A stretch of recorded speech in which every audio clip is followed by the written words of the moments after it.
Blynd Submyshynz, where DIY bands submit songs for us to listen and react to blind.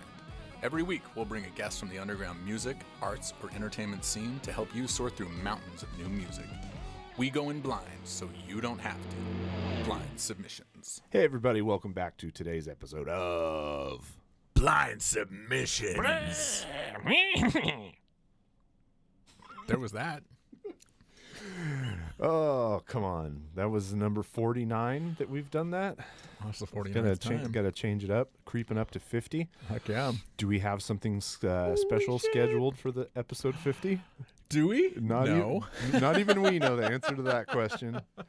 We will. The only people who should know the answer do not know. We but certainly will. We have thrown around some ideas, and we have some thoughts. So yeah. We'll see where we go. So as we were getting ready and prepping the guest, somebody said the word waiting, and then I immediately started humming Waiting Room by Fugazi. And JD goes, Are you humming Fugazi? It's like, that's the one album I know. I know that one. Does that give me hardcore cred? That gives you hardcore cred. Right. Yeah. I wouldn't have known at the time that was hardcore. I know that's something you've been wanting for a long time. Hardcore cred? Hardcore cred. Never going to have. You want to join a crew. What kind of crew would you join if you were in hardcore? Whoever has the most high kicks. Yeah. Ooh, man. Because that's what I really could offer. Hardcore is in my prime. I was flexible as fuck and could kick real high. You could do some crowd killing. Yeah, for a giant man, I could do some high. Nice. I mean, just get on video me doing high kicks right now. I'm gonna look like the Star Wars lightsaber kid. Do the spin kicks and the windmills and the lawnmower man and the. Oh, it still kills me every time I see a video of people doing that shit. Oh yeah, there was actually a really good. Oh shit, I can't even remember the song now. But Sick of It All made a video that actually was totally made fun of all of the different dance moves. It went through all the different hardcore dance moves and it named them and showed the instructions for how to do them. All right, I would like to take one of those. It was pretty funny. Pamphlets and join their club. Yeah. Sick of It All. I'll just pretend like you didn't play at that giant show in New York City. Good thing that they got that one in, though, I guess, before everything shut back down again. I don't think they played that one. I know Armand posted about it. He was there. Oh, he was there. Yeah, he was there, but they didn't play. Yeah, they didn't play. It was, who was it? I think it was Madball. Madball and... Yeah. Which I think Madball was the headliner. So, educate me. Does Madball predate the toy Madballs? Remember Madballs? I would say, yeah. From the 90s? Or totally. is it... Or you know, I think... No, they don't predate Madballs. Because Madballs came out when we were I feel like... In 10 or 12. Yeah, that's what I think. Yeah, no, Madballs from the early to mid 90s. So are they named after Madballs? That's my Maybe. That's my follow-up question. Their logo looks like a Madball. Really? Yeah. And they didn't get in trouble? Maybe they did. Oh. I don't know. Should we see if Mattel sued okay. Madball? we need to bring our guest in. But yeah. So what other bands are there from the same era of toys? Was there a Garbage Pail Kids with a Z maybe? Ooh. I don't know, maybe. I don't think so. Or what were those little pink wrestlers? Those little it was an acronym. Yeah. What were those little pink wrestlers called? They were rad. Guts or something like that? Or somebody will grunts? remember. I can't remember. Yeah, Justin will let us know. There were some trash-ass toys. Yeah, I loved those little pink wrestlers. Oh, I had so many of them. I had so many of those damn things. Fucking shit ton of them. All right, today's guest. Let's get down to it. Have him back for his second time. Good old Francis Roberts from Old Man Wizard and King Gorm and Francis Roberts and endlessly creating music. Getting his YouTube channel over 1,000 subscribers and into partner territory. We'll have to congratulate him for that. And Old Man Wizard actually has a new record coming out that I believe Francis said is going to be their last. But we will talk about that. When what episode was he on? He's way back, right? early 20s, maybe. Yeah, something like that. I don't have them all memorized. All right, so Old Man Wizard has a new record coming out called Kill Your Servants Quietly. And if you waited to buy a copy on Bandcamp, you're too fucking late. It's all sold out. So hopefully there will be hopefully there will be more copies available somewhere. We'll ask Francis. So the first song that they've released is called Kill Your Servants. So we'll take a little bit of listen to the beginning of that, and then we'll bring Francis in.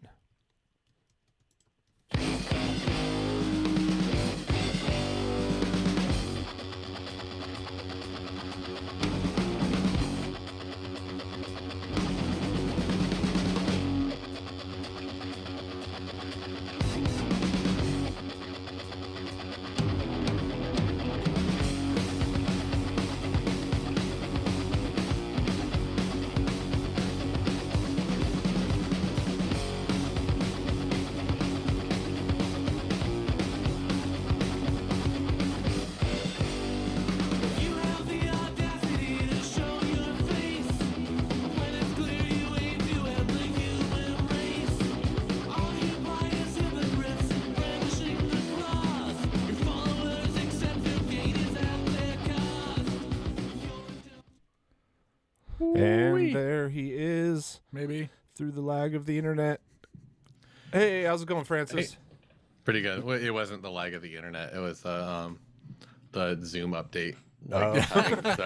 Hey, just so you know, the meeting is being recorded before you just jump right in. Oh, good. Did you get Opt-in. the nice lady who said, just so you know, or did it just pop up a message?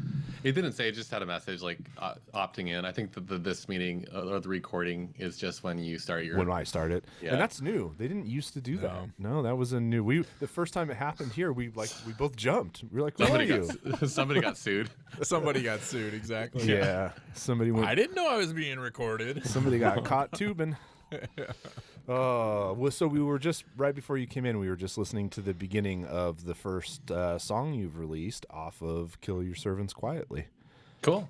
And noticing Really good. I love that opening guitar riff, and that tone is really cool. Yeah, no, it sounded great. I like the tone. I like the tones on this album a lot. Yeah, I think it is different. I do want to hear a little bit about like where that guitar tone came from. But the first thing I noticed, and maybe I'll share my screen real quick, so we'll just do this thing, is you're already sold out of everything. No, that's not true. Is that why No, people aren't okay, buying this it? is what I was hoping to hear. Okay, some stuff is sold out. There's like we did some deal things, and at the top it should have the stuff that's not sold out, and the bottom is the stuff that is. Oh yeah, so you got a cassette, Pre-order cassette, you get a pre-order t-shirt. shirt, There CD. you There should be an LP, record vinyl at the there's top. a There record it is. up top there. go. All right, Yeah. fine. I It's was. there. Jeez, I mean, dude. some stuff sold out. I was excited for Yeah. you. Some stuff sold out. Yeah, it's still like, can oh be. no, You can still do be people excited. do people think it's sold out? Is this bad? No, I think people go, "Oh man, I missed the boat on this one. I better fucking figure out where to get a copy." Yeah, I actually took some inspiration from Kickstarter. The way people do, like, you get there first, you pay less. Yeah. So we put we put one copy of the LP up for $1. Oh, what? It sold in like 4 seconds. Like the second the album went live, someone whose yeah, name that's I've never some- seen before bought it. That's some psycho Las Vegas shit. He always puts up like 100 tickets, full weekend passes for $99. You know, like throw them up at 4:00 in the morning, some random night, and if you just 4:20 in the morning. oh 4:20. Well, yeah, Yeah. I think we figured his fucking brilliant pattern now. Yeah. But Yeah, but all the I put some pre-orders up at a couple of like really discounted prices, and all of those sold out like immediately. But I just wanted to sort of get the ball rolling.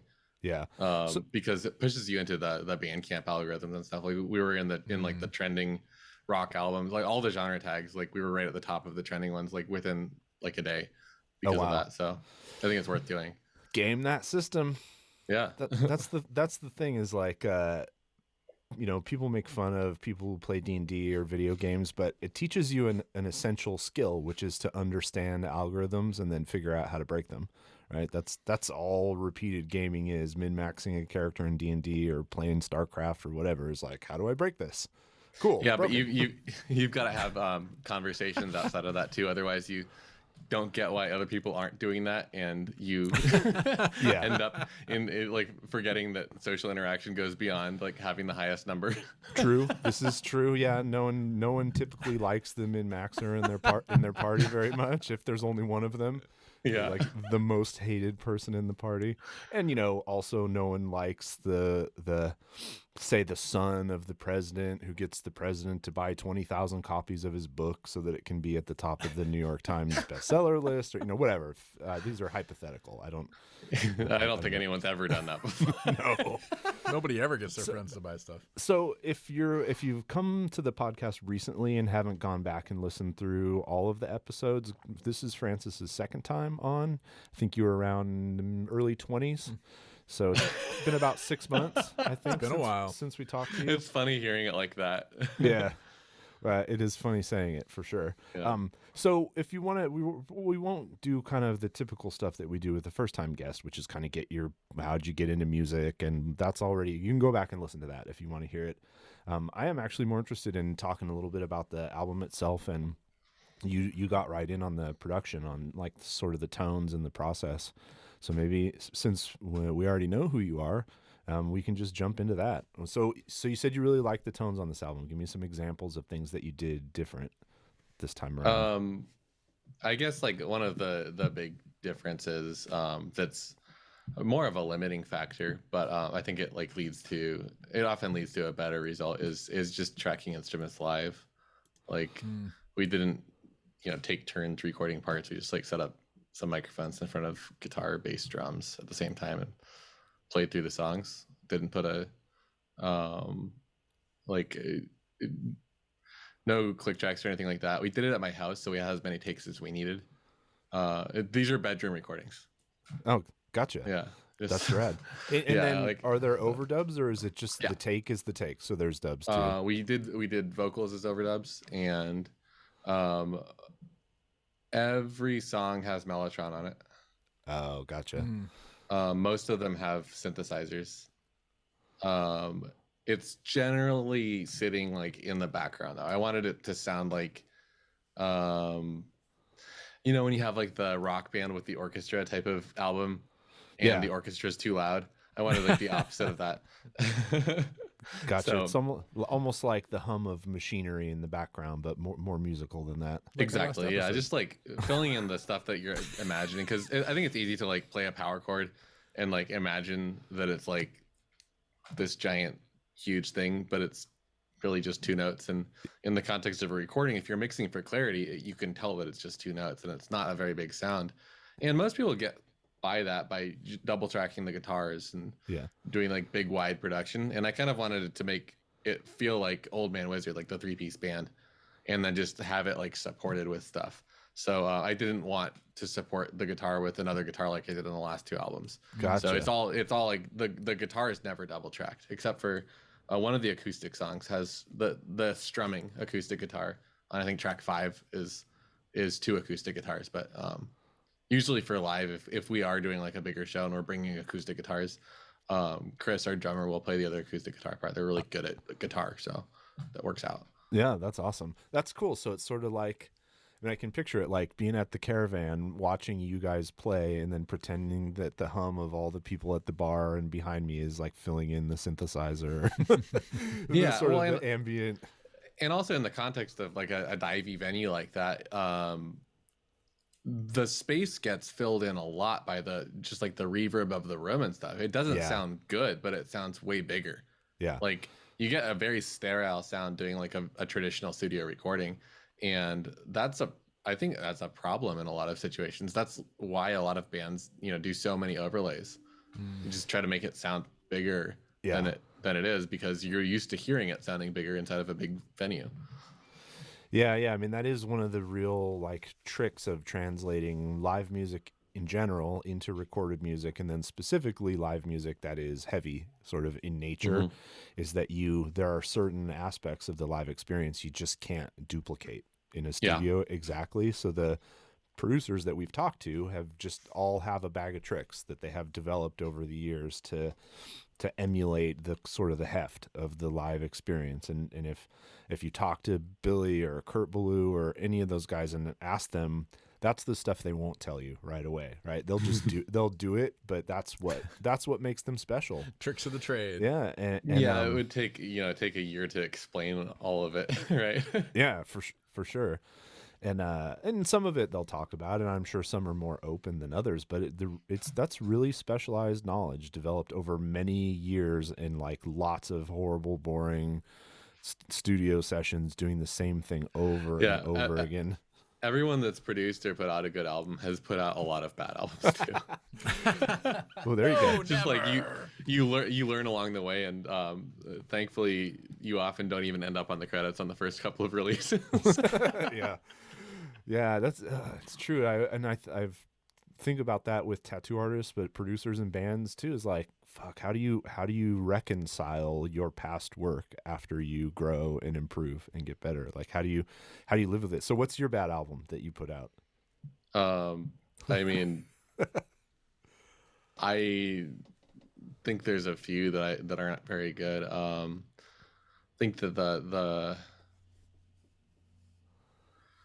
I like the songs, and I think it's kind of charming, but I think one of the worst produced albums I've done is Buddha Knievel by Leather Not America.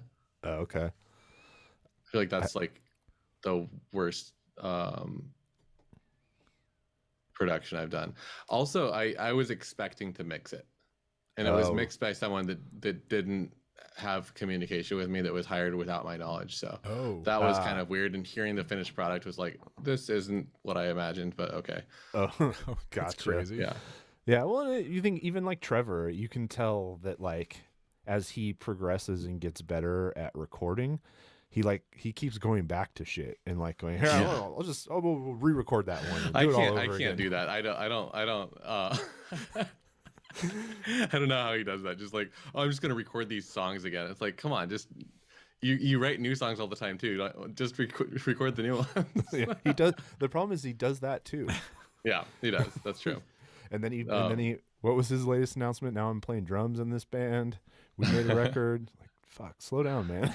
Yeah, he's a pretty good drummer. He's got a phenomenal. He's been getting really good drum sounds. He sent me some stuff he's working on that's not released yet, and the drum tone he's getting is just like, whoa, this is like, sounds like high budget shit. That's awesome. So it's been 6 months roughly since we talked to you. What have the last 6 months been like, just in general, working on the album, and then life in general? What have you been doing? Getting ready to release the album, figuring out the plan has been a lot of work, definitely. I've been trying to do a good job on the non-musical aspects of this one. That's always like a tendency of mine, is to be like, oh, it's done, here it is, you can listen to it. Yeah. And then not really promoting it, pushing it. Just sort of making sure that there's like, a release plan, cool like assets, art, photos, shit. Yeah. Well, I noticed we got our link to listen to the full album from a PR firm. So there's, that's fairly new, right? I've done that before, but I figured it was, I mean, to be honest, I don't like doing that stuff. Yeah. So I enjoy working with PR firms because they remind me that I'm supposed to promote my music. just as much as like, I'm sure they're like, setting up the releases and the like premieres and things like that. And I know how to do that stuff. I've done that stuff before, and I've done my own PR before, and I've gotten great results, in my opinion. I just hate doing the work that's associated with it. It's like my least favorite thing. So that's the first thing that I think to offload. Like, who am I going to hire for this? I can do. I mean, I've done decent albums completely by myself, every piece of it. And it's like, what things do I want to offload? PR, illustrations. I like doing illustrations sometimes. I did the King Gorm album, like the artwork on that one. Wearing the shirt right now. There you go. Wearing your own. Yeah. Oh shit! Your next leveling. Is it okay to wear your own band shirt by throwing in that you drew? Yeah, I drew that one. And I like doing that stuff, but I also I'm not good enough at it to have a high level of quality control. So it takes a long time. Like an illustration like this takes another artist way less time than it takes me, because I have to draw it like 10 times before it looks right. I'm not consistent as an illustrator. I know what I want to draw, and I don't have like the skill set from practicing a lot to be as good at it as someone that does it every day. Yeah.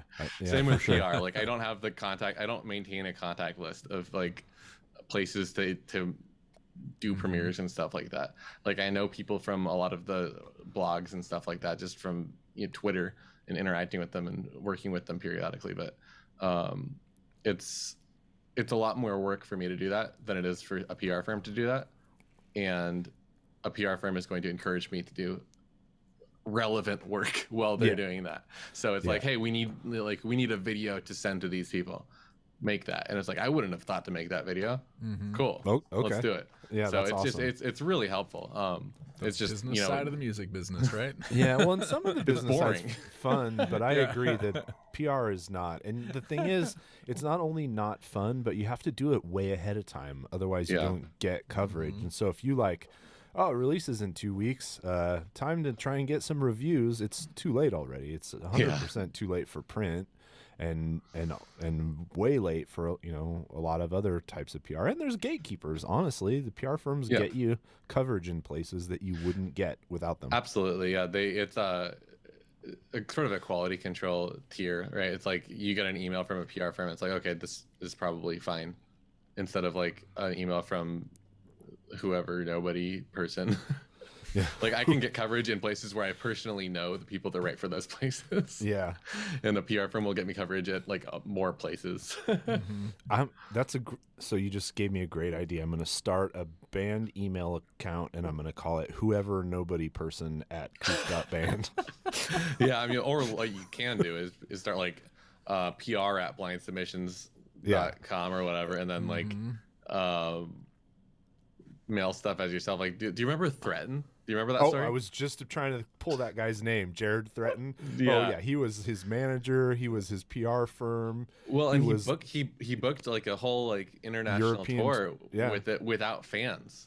Like he did it. Like he this was basically that like big... yeah, he basically just turned the whole like bullshit circle jerk of the music industry inside out. It was like, I don't think he was doing it intentionally, but from my perspective, it's like, yep, that's all the stuff that's wrong with it. The fact that you can literally do that and everyone's just assuming like people aren't listening to your demos.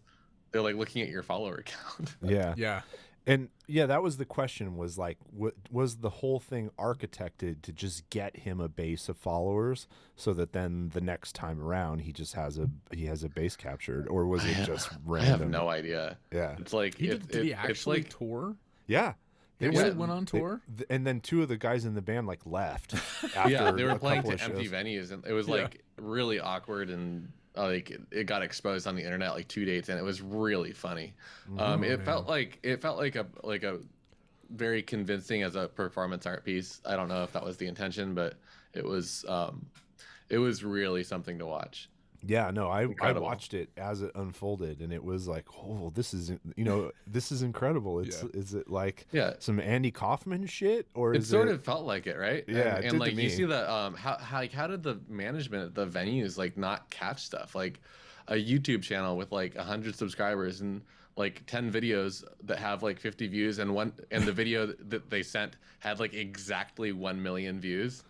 Like you just go on one of those agencies, like you can buy YouTube just bought views. There's like YouTube view farms like in, I don't know, like countries where you can afford to have real estate for cheap, and they just like view the videos automatically on a bunch of IP addresses and stuff. You can just buy views, and you can buy views or Spotify streams without ever talking to a human being. They come in packages, they have discount tiers. It's like, it's a whole business. It's crazy. And it's all like not allowed, so the business changes all the time, so no one like knows the name of the place to hire, but you just Google search it, and it's really bad for your accounts too. Like you'll ruin your Spotify or your YouTube account because suddenly like YouTube's algorithms will be targeting your stuff to like computers that don't have people sitting in front of them. All the wrong viewers. Yeah, exactly. It's funny. I got to look on the inside of that because I was actually talking about interviewing for a job at a company that does the CAPTCHA, but like the one that Roblox uses, where you have to rotate the animal.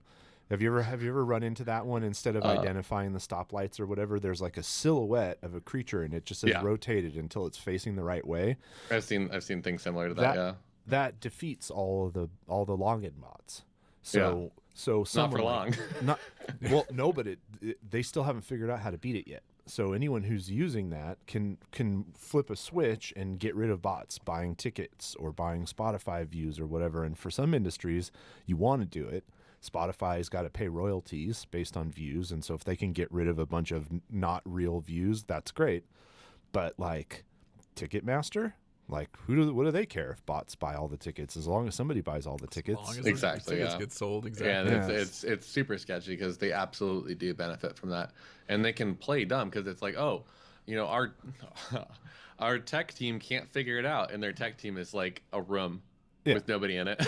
No. Trust me, they figured it out already. They know. Yeah. What it caused them to do was consolidate and buy all the secondhand and ticket place markets so that they could sell the tickets and then they could get a cut of the resale of the tickets. It's it really like stinks of like antitrust. And hopefully, does. like I really hope companies like Ticketmaster like are gone in the next 10 years. I don't think they will be, but it would be a really like a huge boon to society if companies like that just are gone.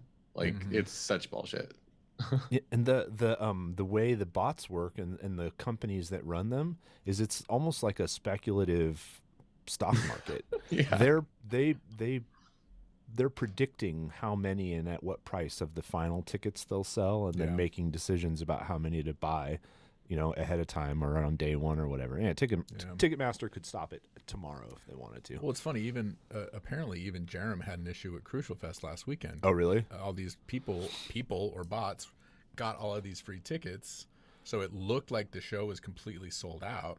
But a bunch of them were like fake tickets. Like people that never. I think they were going to maybe try to flip them or something, but it was no. Who knows? Well, it can be anything. But what that has been lately is it was started by the K-pop fans who got mad at the president last year. Yeah. And all those like free rally events like bought up all the tickets. That's why they thought there were going to be whatever 60,000 people in Arizona or whatever was the whatever the B2K or whatever BTK. BTK. No, that's the killer. whatever K-pop band is. It was BTS. BTS. Yeah. It's not Blind Torture Kill. The BTK. Blind Torture Kill. Well, that's the Bridge and Tunnel Killer, right? That was his nickname. What was it? It was I forget the guy's actual name, but yeah, he like went out and killed people in the outer boroughs. I didn't know that. They call people who come in and out of Careful! Manhattan. Don't start talking about serial killers, or your podcast's gonna like blow up and have too many views. Yeah, Yeah, we we don't. Serial killers and music. Except we know nothing about them. We'd have to bring your wife in here. Yeah, It would be funny to have like a podcast about like improvised podcast about serial killers. Just start making them up and like see if people watch, listen to it. It exists. Yeah. 100%. That would be amazing, That podcast actually. exists. Have you heard about Axeman Johnny? Yeah, like in the late '90s, he was Yeah. Oh, we Went just on a rampage. our last with an electric guitar. Yeah. Smashing people with Axe Man. Everybody's thinking they're talking about an axe, but it's the a Axeman. guitar. It's a pointy. It's got to be a BC Rich or one of those other. It's got to be a pointy guitar. Yeah. But no, our guest last week, Brett Morris, is like the lead producer at Earwolf Studios, which is the podcast. Well, they're now owned by Sirius XM, but like Matt Besser, one of the founders of the UCB, Upright Citizens Brigade improv troupe that Amy Poehler was involved in, all of their podcasts are there. So the guy's literally dealing with improvised podcasts left and right, and I guarantee you, if that one hasn't been done, it's been suggested. It's about to be done. The one he told us about that I vaguely remembered called the Neighborhood Listen is they've just invented this town, this cute, quaint little town, and they have the same people playing the same characters, and they go through their actual Nextdoor. They can't call it that on the show, and they find a funny post, and then they interview the person who created that post on Nextdoor. Oh, that's really funny. Well, except the person is a comedian. Yeah, the person and they improvise. Yeah, they improvise. Because some of the posts on Nextdoor, it's like I downloaded the app when it was like first getting popular, and I like scrolled through it for like 5 minutes and then I deleted it. Yeah, it's like I did the same. cesspool of the internet. Yeah, I did Like the same. Nextdoor and LinkedIn are like the two places that are like I hate every single one of these people. It's a social media network for racist senior citizens. Yes. At least Feels like at it, least yeah. in our neighborhood it is. Yes. It is 100% that in our. And I mean, LinkedIn even- is the same thing, but those senior citizens have the power of hiring you Yeah. if you suck up to them. And then every third post is some inspirational story about someone who beat the odds. And Yeah. oh god, fucking don't get me started on LinkedIn. I actually had to. I think I've got my algorithm dialed in because I never see any of that shit. Oh, on really? LinkedIn. I am dialed. I avoided it. I deleted that app like immediately. It's just like, you've got to be kidding me. It's like, I feel like I'm like reading through a list of like, it's like the social media app where everyone lies about who they are badly. Yeah, pretty much. Even more so, yeah. So if you think the neighborhood listen sounds good, then you have to give at least a few minutes to one of the other podcasts Brett works on called Off Book, which is an improvised musical. That sounds great. And in some cases, it's like a full story. In other cases, they're just interviewing a guest, and then they just break out in song, somehow related to whatever was going on in the interview. And they have in studio a drummer, a guitar player, and a keyboard player. Brett produces the whole thing, and then also plays guitar. And he said it's wild to work on. That's funny because it just. I have a friend that I do that with, like on long drives. We'll go like on like 2 events or something like that together. If we're driving for like an hour or more, we'll just like start having a conversation with each other about what we're going to do at the event and about the people's lives in the cars next to us, but like in song. And we'll just sing at each other. And he's a really good singer, and it's like, it's fun. Yeah, no, That's awesome. And the two hosts both sing, and they like harmonize like on the spot, no problem. And he whipped out fucking the not Sweet Emotion. No, it was, what's the other Guns N' Roses? Dream On. Like Aerosmith. the guest said something about their dream mom, and then they just broke into a Dream song called Mom, Dream Mom that Well, it's then not- it's turned not, into Dream On. It's Van Halen. Oh, is that Van Halen? I thought that was Aerosmith. No, that's I'm just joking. Like it was. Oh. You said Guns N' Roses, and I was like, Guns N' wait, Roses. you can't correct it to the right thing because you need. If, Yeah, like, you gotta go the even way, further. Like, Yes. have we learned nothing? The way you get people to consume your content on the internet This is true. is by feeding trolls. So Yes. like the YouTube Yes. comments on this, like, you need someone being like, no, it's Aerosmith, Yeah. Yes. and then you exactly. get We don't fed to get other enough people of that will that. say that. I know. We need more of that. So Because I wanna your information's accurate. That's the problem. Yeah. Damn it. I'm going to tangent now because I need to have this on record. So Brett told us at the end of the episode he was Earwolf's longest tenured employee. And as of Monday, when the episode came out, he would no longer be working there. Yeah. And I think I know where he's going. Because he said, he dropped some clues. He said, most of the podcasts that I already work on, I'll continue working on as a producer, Oh, I as thought a you said as just a said he was contract going as a independent. contractor, as an independent contractor. Yeah. There was some comment somewhere about Off Book moving to Team Coco, to Conan O'Brien's Oh, really? network, I didn't hear that. possibly. Oh. And then Conan O'Brien's network is run by Matt Gorley, who does a whole bunch of podcasts Oh. that we know. And Matt Gorley, I know, is about to go on paternity leave because, and he literally Look at you, he- the sleuth over he here. edits, he mixes, he produces everything for Conan. For Damn. Conan, so I think we're about to see Brett over at Conan O'Brien. Oh, That's my guess. man. That's my Oh guess. man, you need to start a podcast that's like the podcast detective. Oh, Yeah. Like trying to figure out the lives of podcast people. podcast That would be industry inside. awesome. Well, and it's like, on the one hand, it seems so niche, but on the other hand, like Spotify rolled the truck up to Joe Rogan because that's what moves the needle. If you're a comedian and you want the world to know who you are, you don't go on the Tonight Show, you go on Rogan. And Brett was saying it blows his mind to think he'll never play enough shows to reach as many people as he reaches every day just by having his voice on these podcasts. Yeah. You're in this room and you're talking to a small group of people, and then like someone shows you the number and you go, "Oh fuck, that's how many people listen to me." Yeah. That's kind of Yeah. weird. That's a Terrifying. tenth of what showed up to my last show. Yeah. Yeah, I'm always surprised when it's like when the number is more than like even a 3-digit number, let alone like a 6-7-digit number, whatever. Like knowing that that there's content that I've like been visible and audible in that has like reached, you know, the 7-digit numbers, those kinds of numbers. It's like, oh wow, like I can read through comments of people talking about who they think I am as a person without even knowing who I am or knowing, like even necessarily knowing my name. It's like, it's kind of wild. It is weird. And since he works on so many, and for so many of them he actually has a speaking role. I was trying to decide today. I think in the last 10 years I've heard more hours of his voice than anyone else on earth. Wow. Because I listened to almost creeper. Right? Well, and it was fucking weird when he popped on the screen, and for the first time really, because I don't watch any of the video content, and I had seen a picture of him, but it's different. Like his voice has been in my head, in earbuds, literally. So inside my head for so many hours, and then it's like, oh, you're a person? And you're talking to me? And you have a living room, and it's got of course it has a bunch of equipment in it, because that's what you do. So, yeah, it was a trip. So speaking of which, I saw you crossed the 1,000 subscribers mark on YouTube. That's exciting stuff. How's that going? I know you've been working really hard on the channel too.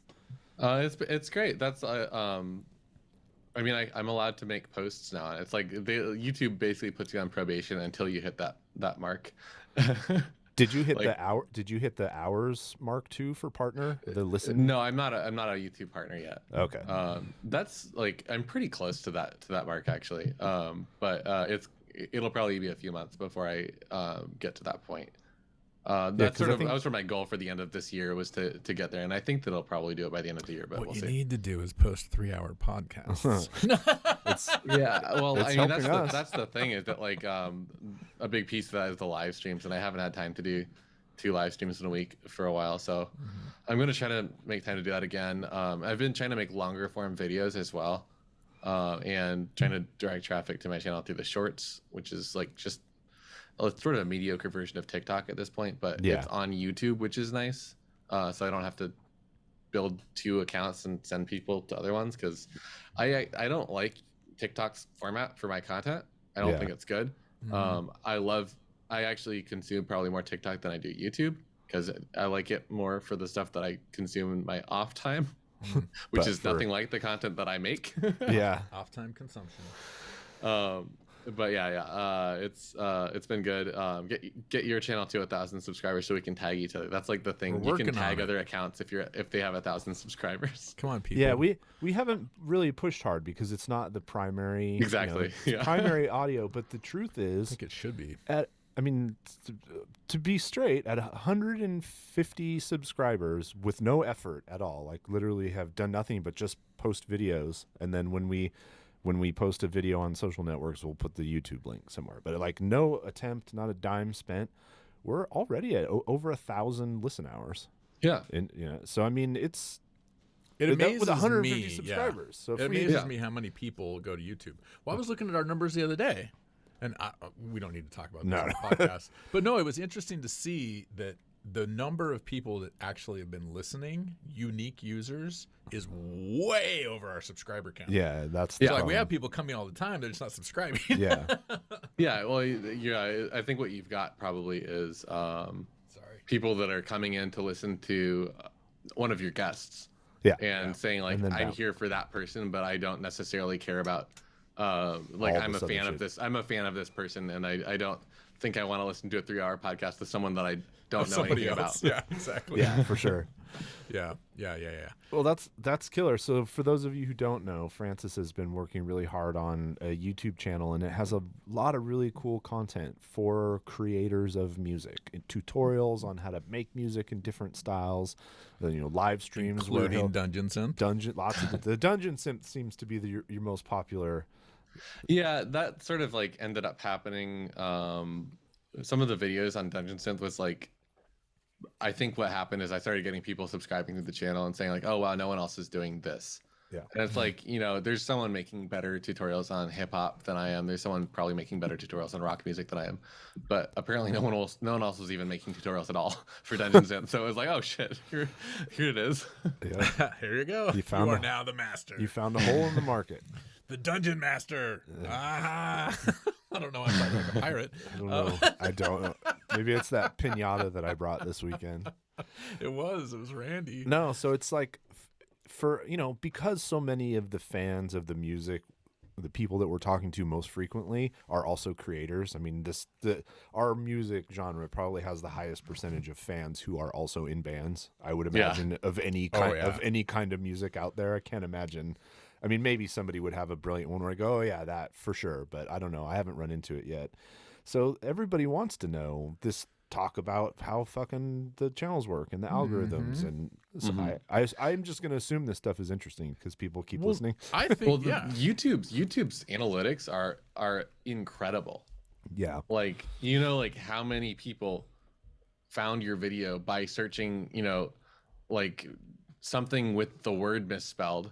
Like 3 people found a video that left the D out of Dungeon Synth when they searched for that, and they watched like 3 minutes and 45 seconds of it. Like you can like really know everything about each person that watches your channel except for their personal information.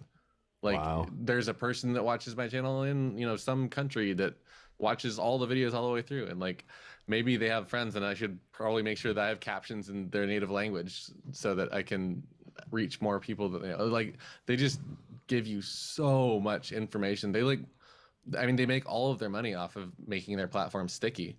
So like why wouldn't they help people make their videos as like addicting as possible, right? And then now of course the next Dungeon Synth video you have to make is on a new subgenre of Dungeon Synth called Ungin Synth. Yeah, exactly. And then so this means we need to tag our videos with probably what would be the proper spelling of Blynd Submyshynz. Probably. You don't do that? Yeah, absolutely. I wonder how many people went there. Like, I can't. It doesn't exist. I don't know. I told you, literally no investment. Right now, we're treating YouTube as a repository, so that if someday like the podcast blows up and we want to go back and do this, it's all there at least, right? If someone finds it, they can find everything's there. It's just sort of very naturally. Not taken off at all. I would never claim 150 subscribers is taken off, but definitely 1,000 listen hours already to me is interesting. Yeah, incredible, right? Yeah. I just looked up. I just looked up correct spelling, and obviously tons of stuff have similar things. But as soon as I put in like a name, like an artist name or other things, you come up. It comes up. Yeah, we can. Well, and I just added it to our channel basic info tag. Cool. So Wonderful. Well, we're gonna turn this into. We make a little investment here. I mean, let's share our screens and workshop no monetary our YouTube channels together. Yeah, only time. So you've invested a lot in streaming on YouTube. Have you messed around with Twitch at all? Because we had Howling Giant on here. They've made a pretty significant investment in Twitch, and it's paying off already. I tried it. I don't like the platform as much. It's it feels the thing I like about YouTube is that it's very sterile. Like you can make your YouTube channel like what you want to make it, and Twitch has a lot of like gamification and sort of a culture built into it. Yeah. And I don't like that culture. I don't like the culture that's built into Twitch. And obviously you're bringing in your own following if you have one. But the thing that I like about YouTube is that it pushes your stuff to people that you seem to like content similar to it. So you're essentially reaching unique people around the world that like the stuff you're specifically making, as long as you're making stuff regularly and like trying. Yeah. It works a lot better for, I guess, building your own culture around stuff that you care about and the stuff that you like, and the people that you allow to consume the content. Because obviously, like I'm looking forward to when I get to like ban somebody for being shitty. That'll be like a nice milestone. That'll be like a cool milestone. Coming. Yeah, no, I mean, I've spent enough time watching my kids watch Twitch that, I mean, what I haven't told them is that someone went, oh, we need to make a cam site, but for gamers. It's like, oh, okay. So we'll have a fake currency, and you can ask people for money as you do your stream, and you can get reacts, and it really does look like a cam site, but and obviously it is extended far beyond game. But yeah, the Howling Giant dudes went on, they live stream their practice every Saturday. We recorded with them, and then they immediately jumped on Twitch and started streaming. And I think in that session they made like $600 just Wow. taking song requests and doing, just doing whatever, and then accepting tips. And I was like, they're like accepting tips for new equipment for the studio or something like that. Cool. And then, That's awesome. So it's a very different way of kind of monetizing your content than YouTube is, for sure. I think that the big thing, aside from the weird sort of gamification stuff and the culture of Twitch, the other thing that I don't like about it specifically is that it's sort of like it seems to rely on people subscribing, people paying for the content to fund the creators, and that doesn't feel sustainable to me. Yeah, I feel like you do it for like 4 albums, then people start getting sort of burnt out on it and want to go somewhere else. And one of the things that I think about with a site like YouTube is it's got I feel more staying power. And one of my questions about Twitch is, why does it still exist? Because as soon as it got popular, every other major site that's better has started allowing streaming. So I sort of feel like Twitch is like not a good long-term play. Yeah. So what you're saying is you don't really like Twitch. Well, I do like I'll watch some streamers on it, but it's I don't think that it's the right place for what I'm doing. It's not like it's sort of like a more of a short-term move, and I don't think I have the following to like gain traction there immediately, and I feel like that's like what I would need to do. Yeah. So. It is shockingly difficult to use too. I mean, they have their own broadcast platform now, and I know people can use it, but prior to that, and even most people don't use it. Like most people download free OBS, and I don't know if you've ever installed and configured OBS, but that it's like I use funnel OBS right there. For my streams actually. So yeah. But like just getting that set up would screen out a bunch of people whose content is probably going to be I mean, especially because game playing. You can't even figure out how to do it. I mean, I'm also a little bit terrified about producing content that uses anything other people made. So I make the music that goes in the background of my videos. I make the I don't show content as much as I can that involves other people's stuff. I don't expect like streaming of video games to remain like sort of universally legal for a very long time. I think that there's definitely going to be like pushes to try and monetize like royalties and stuff like that, and I don't trust especially like platforms like Twitch having like Metallica perform and then their music being like replaced with royalty free music even though they're playing live. It's a fucking joke. It's like get your shit together. Like it doesn't work, obviously. So it's like fix it or like go somewhere else.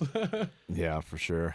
That's crazy. All right, let's listen. You got actually something? really quick. I want to ask because I know like the artwork on the new album is really cool. This is one that you did? No. Is it has the same person done all the artwork on all the albums? All the Old Man Wizard ones, yeah. Okay, yeah, because there's a story.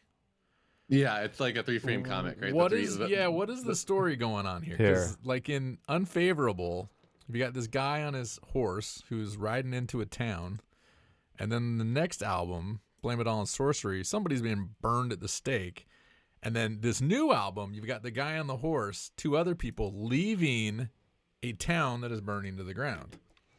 Yeah. So it's like, is there a story? What's the story behind it? Or is it just they just fit? Let's listen to the albums. No, I'm just kidding. Yeah, all 3 back to front. Yeah, I wonder where could you find that story? Well, I wonder if it's in the words of the songs, maybe. We are on a podcast. I feel like that's the kind of that might like to know. I know. And if you're not on YouTube, I'm pulling up the cover so that you can actually see what JD's talking about here. That's funny. It never even occurred to me because the lens is different because you're so zoomed in on the second album. I didn't notice that it was obviously the first and the third. You can tell from 100 feet away are the same artist. But that's cool. I didn't realize the second one you can tell. I think when you open the gatefold, because that was a gatefold, and the art wraps around, and you can't really represent a wide rectangular piece of art in a square. That's just the album cover that appears on There you go. So if Yeah. you see the full gatefold fold Oh, out, well, and okay. when you I think zoom in on the yeah. little figures, you can tell Yeah. too. I think it makes a little bit more sense in that context. Yeah. Oh, that's really cool. No, I always Where'd loved- you find that? Where did I find it's the Oh, picture. you clicked on the. Okay, I see. Yeah. It's the I was picture of- like, wait, what? That's cool. How did you get that? Yeah. I put it there. Like, okay, cool. I think you must have put it there. That's funny. So if you'd like to know the story of the behind the albums, go listen to them. Yeah, listen to them and tell. That's funny. Yeah, that's I'll be honest. I noticed that after getting the artwork for the third album. Oh, really? I was like, oh shit, this is the third frame. This is perfect. And I didn't realize it until after it was done. That's funny. So the artist. So the artist has been telling a story, You that just you weren't- didn't know about. Well, do you Well, give? that's the thing. So the new album, actually, I didn't. There was no direction in that. That's a painting that he did, and was like, hey, I think this should be an album cover for you. And I was like, yeah, okay. Oh, okay. So like the first one was an explicit commission, and the third one is definitely like I was commissioning something that was very much in his style, but like the third one is no direction from me. Gotcha. I definitely like chose the framing of it. So what's like the whole who's piece the you artist can again? Valen Matthias. Valen Mathis. Yeah. All right. Well, wait. This just in. Another hot sauce order just came through on Facebook. Oh shit. So JD and I have this side business now, making podcast hot sauce, which is like the fucking That's old like white the Judas most thing. Yeah, that's the most like it's so funny because it's so generic that like nobody does it. Yeah. Because it's like a bunch of generic things combined into All like together. Holy shit, a podcast hot sauce. That's amazing. Now we need to make a hot sauce flavored podcast beer Yeah. to drink with the hot sauce. Oh my god, you do. You We'll like get Sam on that one. But no, it was just sort of a thing we did for fun, and then it was like that's so first- good. That's the- funny. the first batch we made, we were like, this is different and kind of good. It's a very different style of sauce, and then we gave. So you few have a bottles. cottage food operation now? Yeah. I no joke looked up the licensing for cottage food operations last night. I was like, I wonder if we should, because they loosened up during the pandemic. So setting Good. up like a micro kitchen or a cottage food has become a lot easier. I'm pretty sure we can turn your back patio into it. Most of them don't allow you to ship to other areas, or unfortunately. cook outdoors. So I don't. Yeah. I don't think we're gonna pass their safety test. Yeah. But is people really liked it, and so we're like shit because I grow peppers. So I was like, I did my first harvest like a month ago, And I eat fruit. and he eats fruit. He doesn't really So- like hot stuff. And I was like, all right, what's in season? Oh damn, these peaches are delicious. So we made a peach one, and it's like a really sticky sweet sauce. It's not It's not overpoweringly hot. It's not chunky. You've sold it already. Okay, like, sold it. I'm like yeah, I'm ready to try it. Like you All have right, to well, send me we the got- link. We got a bottle. Well, I posted on Facebook last night. Message me if you want some hot sauce. So the second batch we made like 30 Well, bottles. But our guests, they just get a bottle. Yeah, no, we'll just send you one. And then a bunch of people have already had that and are like, holy shit, this is fucking delicious. So then last weekend I was like, all right, let's do it again. Peaches are still in season, Yeah. so we tweaked it a little bit, but it's essentially the same as the first batch. And I think we're gonna get about like 55 bottles of that. I think I've already sold a dozen. It's good. Amazing. I posted on Facebook, hey, we made this hot sauce. It's really good. Message me if you want a bottle. Here's the price. And I like last night through today, I just keep getting ding. So That's amazing. I love it. It's great. Breaking into the hot sauce business via podcasting. Yeah, indeed. Well, we Yeah, did it's like during the pandemic, every white guy started brewing beer, makes a hot sauce, starts a podcast. made sourdough. Oh no, yeah. Fuck, we did all those. No, we Oh, are the so- sourdough so we starter, I did forgot about cider. that one. That We was, did that was cider. the early pandemic.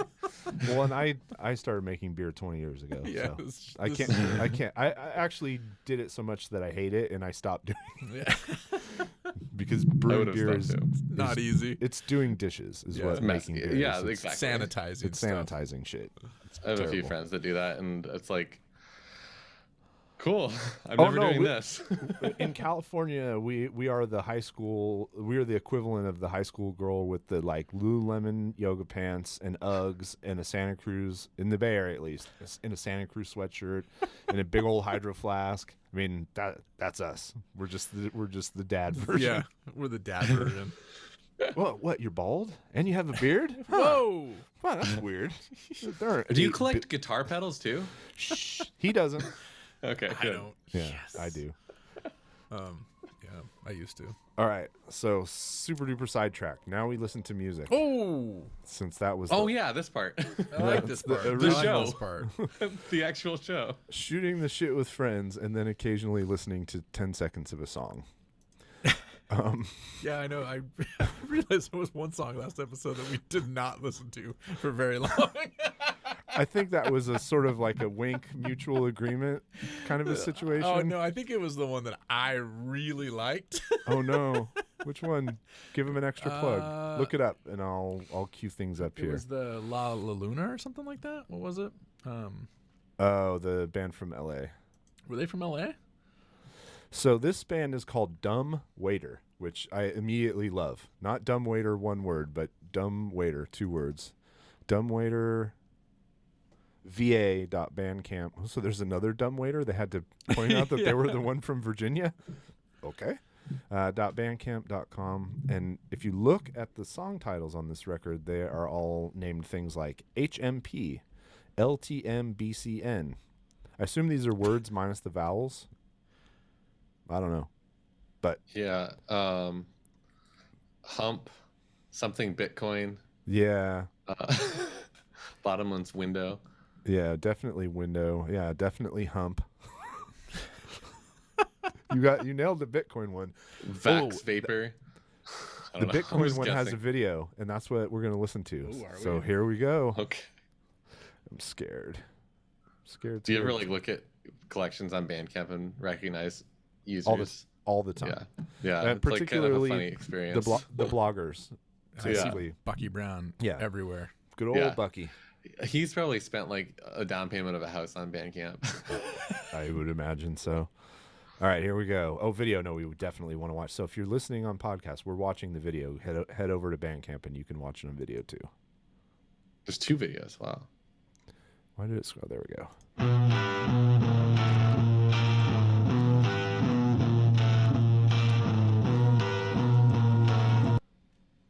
Going full screen with that.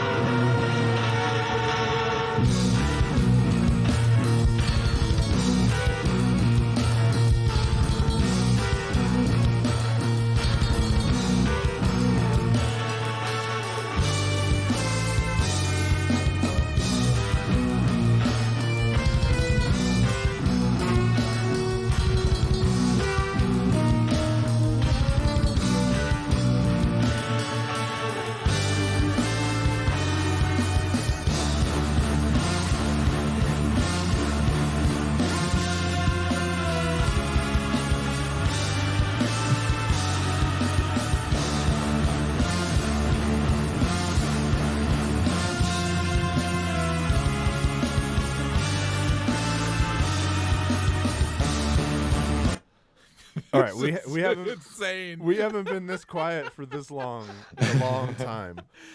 It's because the video is nuts and the music is nuts. What the? It reminds me of like Skull Monkeys or something. Yeah, Like the video, at least. yeah, a razor sharp jazz metal album with Crimson and Zorn DNA, Oh yeah. also known as James Mr. Plotkin's a good mastering engineer. Is that who That's mastered it? Yeah, that's like recognizing names on the production side is always like a good Well, thing when If you're just listening to this, I highly recommend. If that was at all intriguing to you in audio format, go and watch the video. Go watch the video. And especially when they plucked the eye out, and then there was like a claymation eyeball claymation flying. I eyeball. mean, this is what we're talking. yeah. And then it started like to do like the lyric thing, the little bouncing lyric ball. Over Except the the wor- lyrics were all like block letters and they were backwards. And no vowels. Yeah, no Just like the vowels. song Yeah. titles. The lyrics are just like a trombone in the back of the room, like Yeah. with a mic pointing at the wall. It's like this is just like every sound in this is so disgusting, but it's what like do these put guys together look in a way like? where you can hear all of it. Yeah, see that. it is very disgusting. So is there singing? Do you think anywhere in there we're going to find someone singing? I wouldn't be surprised if we don't. Maybe the sax but- player. I mean, There is a mic on stage. guitar player's got a mic in front of him, but that could just be to like say, and here's our next fucking weird song. Yeah, instrumental bands usually have microphones to like talk to the audience. I wish they didn't, Yeah, but Shut up. All right, let's listen play your instruments. Let's listen to a little bit more of that because I'm curious to see I gotta hear more of if that. there's lyrics.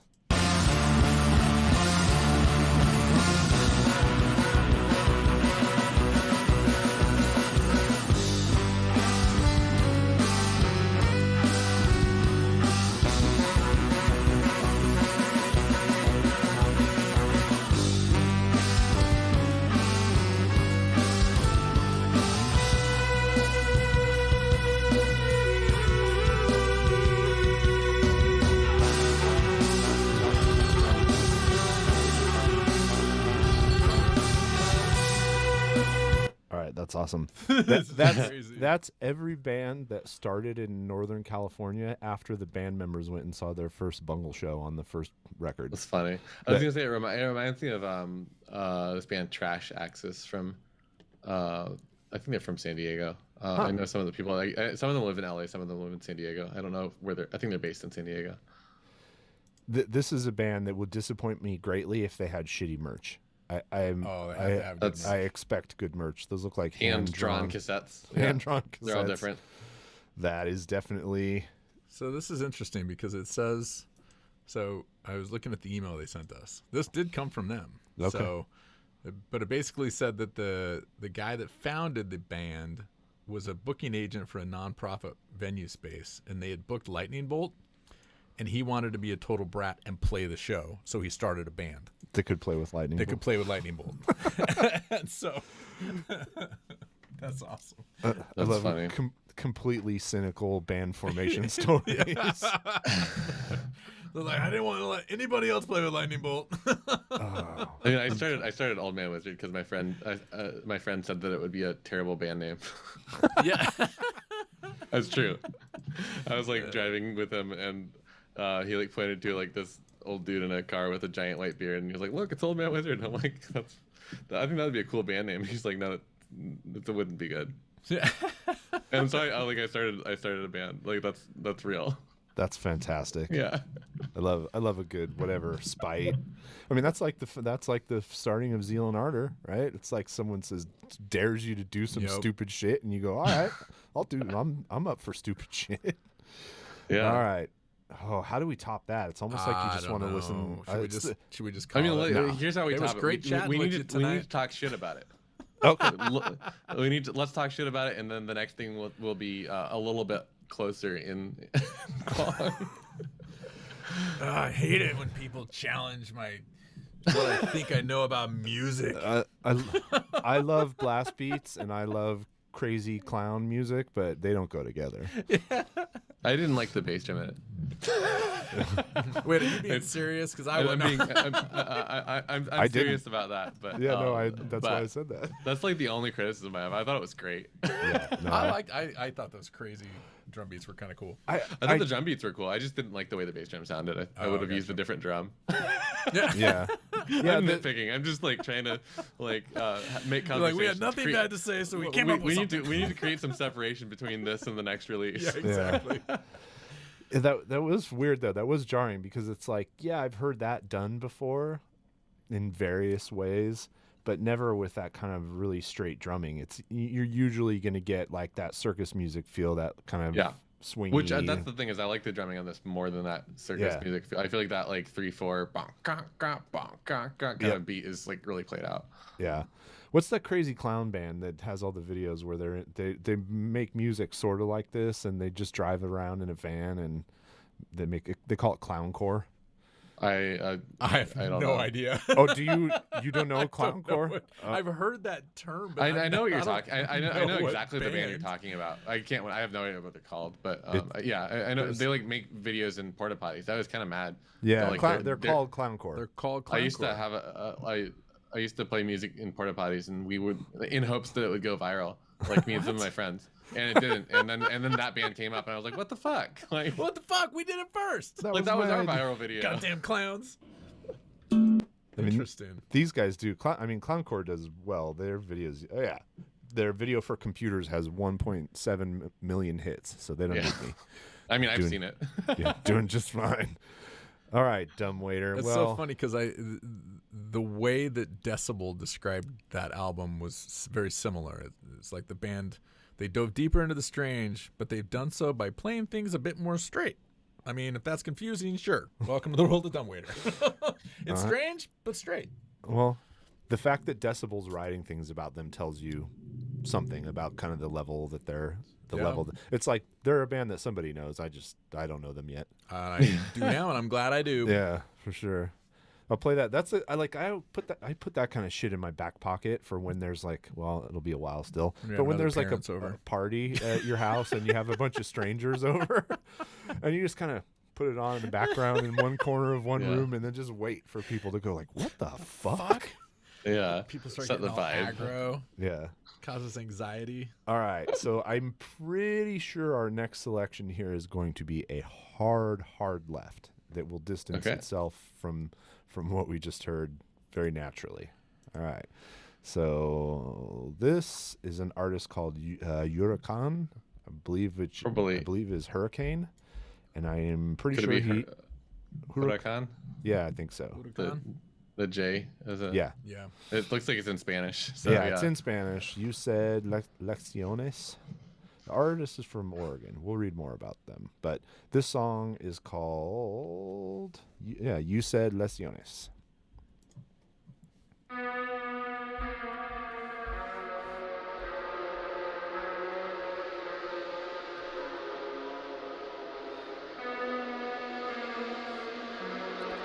Hard left.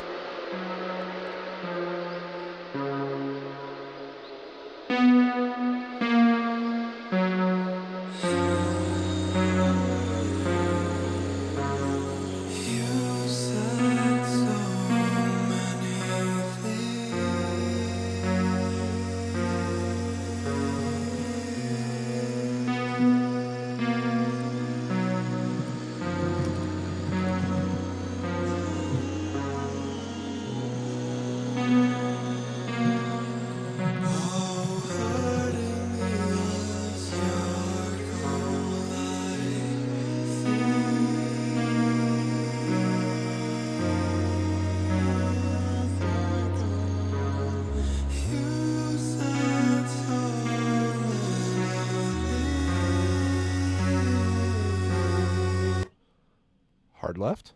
That was a really hard left. Really I hard liked left. it. It was like very simple and very easy to listen to.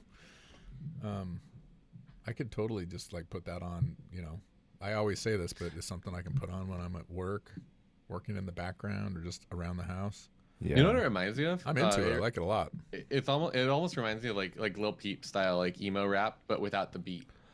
There you go. Oh. I wonder if there's a beat at some point. Yeah, throw a beat over that. That's a good question. Completely. Yeah. So this is. I will say that I don't believe the lyrics. No. It sounds like I bet he was. It's like a song about like a breakup or a relationship. Yeah. And it definitely like feels like it's giving me the vibe of like I'm sending it to them to make them regret it in like a manipulative way. Yeah. All right. So Pierre Carbuccia, if you ever listen to this, That's my vibe reading. hop into the YouTube comments and let us know what you Tell me think I'm wrong. of Francis's vibe reading. Hopefully in the angriest language possible. Yeah, that's thanks what for the lessons in the solitude and the nights of tears. So dramatic. Yeah, you think we're gonna get a beat? I don't know. Let's find I out. don't think so. What is heridas? I don't know that word. Where? Which one? I was just translating the lyrics. I don't Oh, know. heridas Heridas. is, I'm gonna look up heridas. It is a wound. A wound. Okay. Yeah. Oh, So yeah. dramatic. So dramatic. Definitely. I'll send this to our teenage children. Yeah. There's I forget what the genre is that they've been, especially Eva has been listening to lately, but it's this like very sad teenager stuff, but sweet sounding. Yeah. Yeah, it's a bedroom pop or sadcore. I don't know. Dream pop or something. I don't know. I can't keep track of all the new genres. They appear and disappear on TikTok like daily. Oh yes. Well, yeah, it's because it's like we got ourselves into that by like letting people choose their own genre tags. It's like, how do you stand out from a pack of people? You invented a genre of music even though you're not. Genre. Yeah. I actually think about that a lot when I'm tagging stuff on Bandcamp. It's like I totally get hits and sales off of the genre tag streams and stuff like that, the Bandcamp feed. And it's like, you've got to tag your music as a genre that already exists, but not as like the most famous genre only. You can't just be like, hey, we're metal and nothing else. You've got to like figure out what you sound like and like resign to the fact that your music doesn't sound original. It's only sort of a little bit original. I'm gonna start making bedroom. Here we metal. go. So we got pop, alternative, R&B, ambient, indie pop, Latin synth, and Portland as a genre. Well, Bandcamp tags the location. That's separate from the tags. No, yeah. but I want Portland to be a genre because You can click is. it. You can click it to like listen to the other Portland bands. Let's listen to some more Let's hear all of Portland. Portland tunes. All right, so I'm gonna scoot forward a little bit and see if Who's the this top goes. artist in Portland? We should click on those and see like. All right, we'll do Do we that. know We'll them? listen to a little bit more and then we'll do that. Oh, there we go.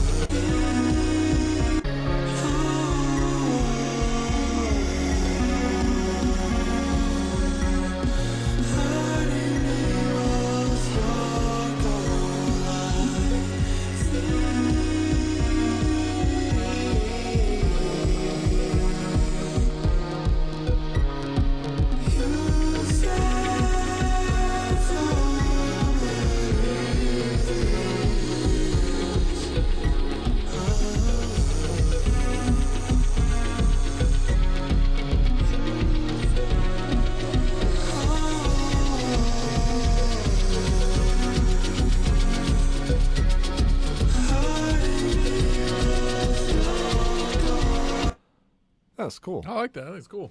Yeah, I like that beat without the backbeat. I usually hear that with like the that kind of a thing. Yeah. And it sounds cool with just the without that snare. Yeah. All right, so here we are. I like that a lot. Here we are in Portland. New and notable. Was that a submission? Serpent Column. Yeah, that was a submission. This is as Portland as it gets. A split from By the Hands of the Consuming Fire, La Pelle du Vide, and Death Fortress. It's like, those are all Portland band words. I don't even, it's just a salad of. All right. Band salad. Featured Portland vinyl, all-time best-selling in Portland. Trip to England by Weedian. Huh. Is that so? Did Weedian's put not out a a band. comp? This is a comp. Yeah. Oh, motherfucker! There you go. That's the best selling from Portland of all time on Bandcamp. Well, Wow. I mean, That's a lot of bands. there's Holy 48 songs on it. shit. That's insane. Yeah, I've been Wow. meaning to talk to Billy about doing this. We have a Bandcamp halfway set up, and I thought it would be fun to just get any bands that we've had on and any bands that we've listened to, if they'll just give us one song and we can drop comps, like arrange them by genre or however, and just. I think that'd be cool. Yeah, just like. Yeah, as like a kind of like a whatever thing. Yeah, just that. Hey, these are the songs we listen to all in one place. Since we can't make playlists, right? We can't playlist everything. Wow, I don't EPROM. I don't know any of those other ones. A sample pack. A sample of The second one's a sample it? pack. The third one is video game covers. Nice. There we go. You're on it. Yeah. Yeah. All right. Interesting. All right. Oh, we got more music. So speaking Cool. of doing things in a Portland way, Let's do it. this is a twofer because we were submitted a split. Two bands. One band called Tel, T-E-L, and the other one called Age of the Wolf. And one of them is from Argentina. One of them is from South America, and the other one's from Virginia. So first is Tel with Punish. And let's see if we do a little breakdown of the art here. You get a definite feeling, It's cool artwork. Dancing in the graveyard. Amen Ra, or I don't know, some kind of loud, ambient, heavy music. Yeah, Suno. Yeah, loud's up to me, but Okay. it'll be ambient and heavy. Yeah. All That's right. my guess too. That makes For sense. sure.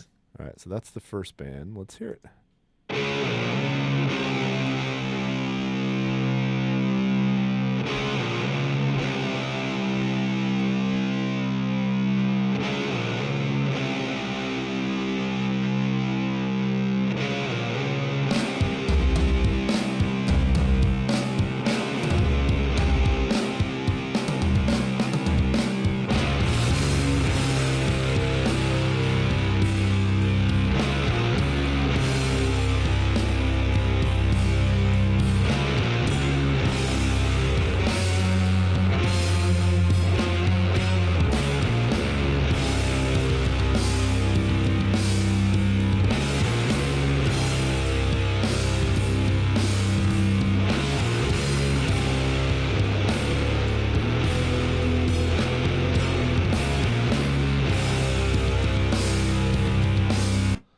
I see what that is.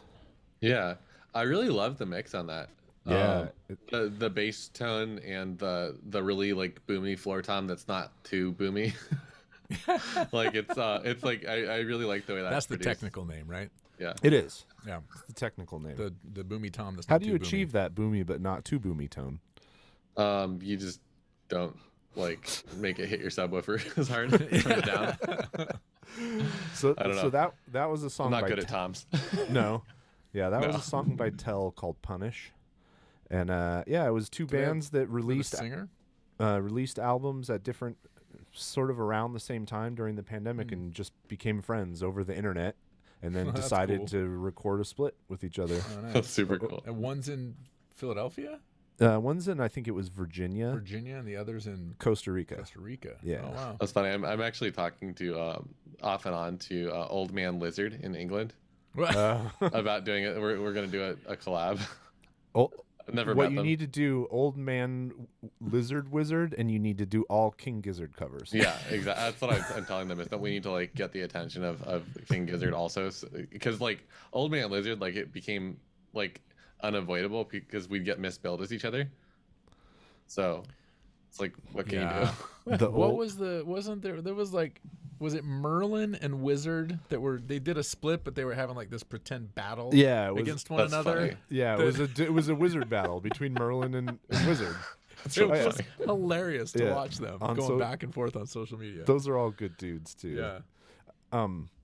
So yeah, it looks like there's vocals. Yeah. I want to hear more. You got to hear when the vocals come in. Okay, got you. So this was mixed and mastered by Halder Grunberg at Satanic Studio, who also has worked for Dope Lord, Behemoth, Beelzebong, Sonata, and so- Weed. They got the right guy. Yeah, they got They got some that I'm glad to hear that the person that I complimented at the beginning of my explanation of the music like is somewhat like, recognized for Yeah. being good at nice. it. Somewhat legit. Yeah, sure. like Yeah. people agree with me.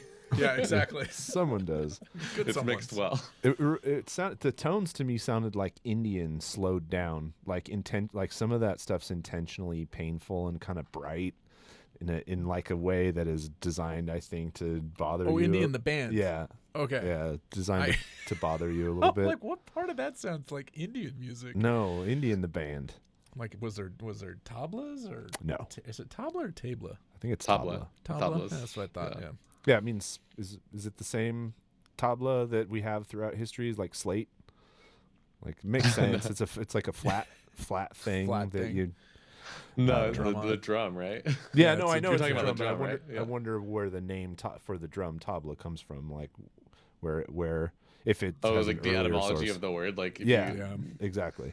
No, no. the way that like you find out that like every name is the same. Yeah. like Exactly. Ian and John are the same name. Yes. Indeed. Oh, there was God. I listened to some. Oh, fucking! I was listening to Conan O'Brien last night, and his assistant is Armenian, and she just had babies, and their names are like Chad and Steve. And Conan goes, "Did you give them Armenian middle names?" And she goes, "Oh yeah, one is she said like, and she goes, that's like Gregory in Armenian, and he's like, how is that Gregory? There's no world in which that is Gregory, but it's like when you see it written down, it sort of looks like Gregory. Yeah, it starts to make sense. Like every like, so many languages are related and so many names are related. It's really kind of interesting to like to go on those tangents. All right, so Age of the Wolf has given us two choices: Priestess. Oh, we're not going to listen to more of Tell? Oh yeah, let's listen to a little Let's bit. find the more. vocal. Yeah, we got to hear some vocals. Yeah, sorry. let's see about if I hate it or not. I like. that. I think we might just skip. Yeah. This is like 5.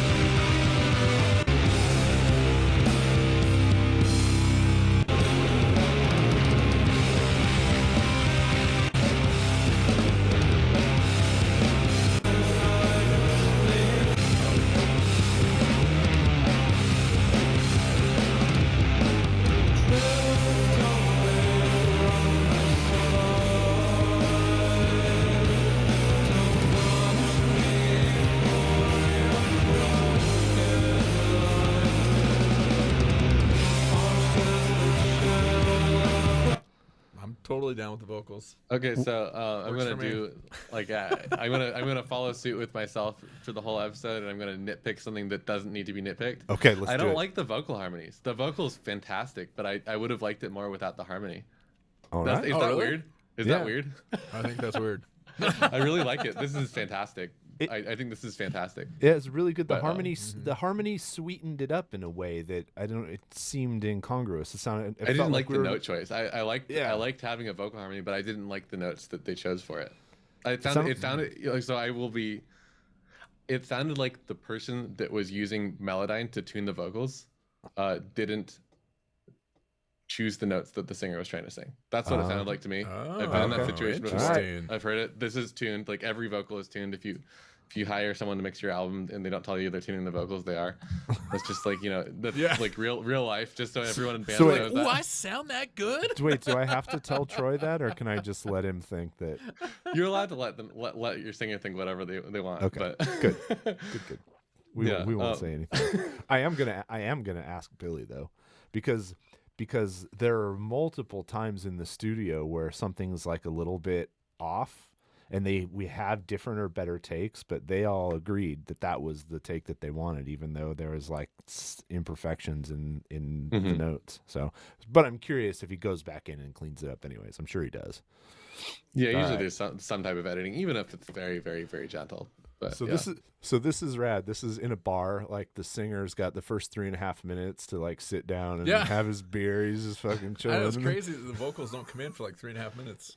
I always assume that like when that happens, it's like the vocalist is playing an instrument, but then you like see a band like Great Electric Quest, and you're like, oh, yeah, Yeah. the singer is literally like at the bar hanging out, Yeah. with you, Oh, specifically with one of us. When he knows he's got the drum solo to sit through, Yeah. especially when Mucho's got his like 3.5, Yeah. his contractually obligated 3.5 minute drum solo. Well, that is still my favorite story of all time. Was when Gygax got Mucho to do drums on tour, and his requirement was they had to let him play a solo. That's so good. Know your brand, baby. Yeah. Mucho Yeah. drums. What I do. All right, so that's great. So this is a split, and there's another band this that yes, we're gonna do too. This gives me high expectations now for Age of the Wolf, who have Yeah. 2 songs to offer: Priestess of Cladones and Slaves to the Riff. I would say the 7-minute song as opposed to the 12 As minute song. opposed Yeah, to 12 let's minutes. do that. Although Slaves to the Riff. I mean, It's like- so Slaves to the Rip conceptually, is like the doom metal equivalent of like starting a podcast and selling a hot sauce. it is. Here's what I'll say. If what Slaves to the Riff is a short version of Dope Dope Smoker. Dope Smoker, I'm gonna be really sad. Right, like we'll just play one riff. We're slaves to it, man. We can't like at least have hundreds of riffs. Let's have a pound level of riffs in one song. And, I think we're gonna get something completely I different. mean, you gotta know. You have to be self-aware enough when you name Yeah. your song that you got to come with something. Well, I guess another question though is that which band is the you said one of them's from another country that's not an English speaking country, right? Yeah, I think. I think it's them. Yeah, I think because Age of the that Wolf. Huh.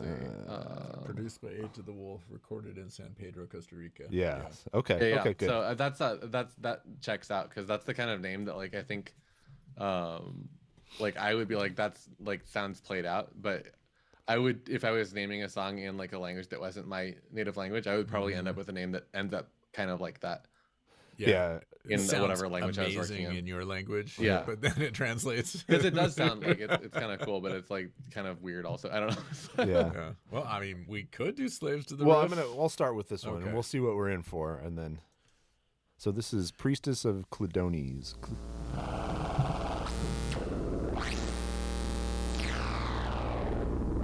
Someone's got an audio rate LFO and they're delaying it.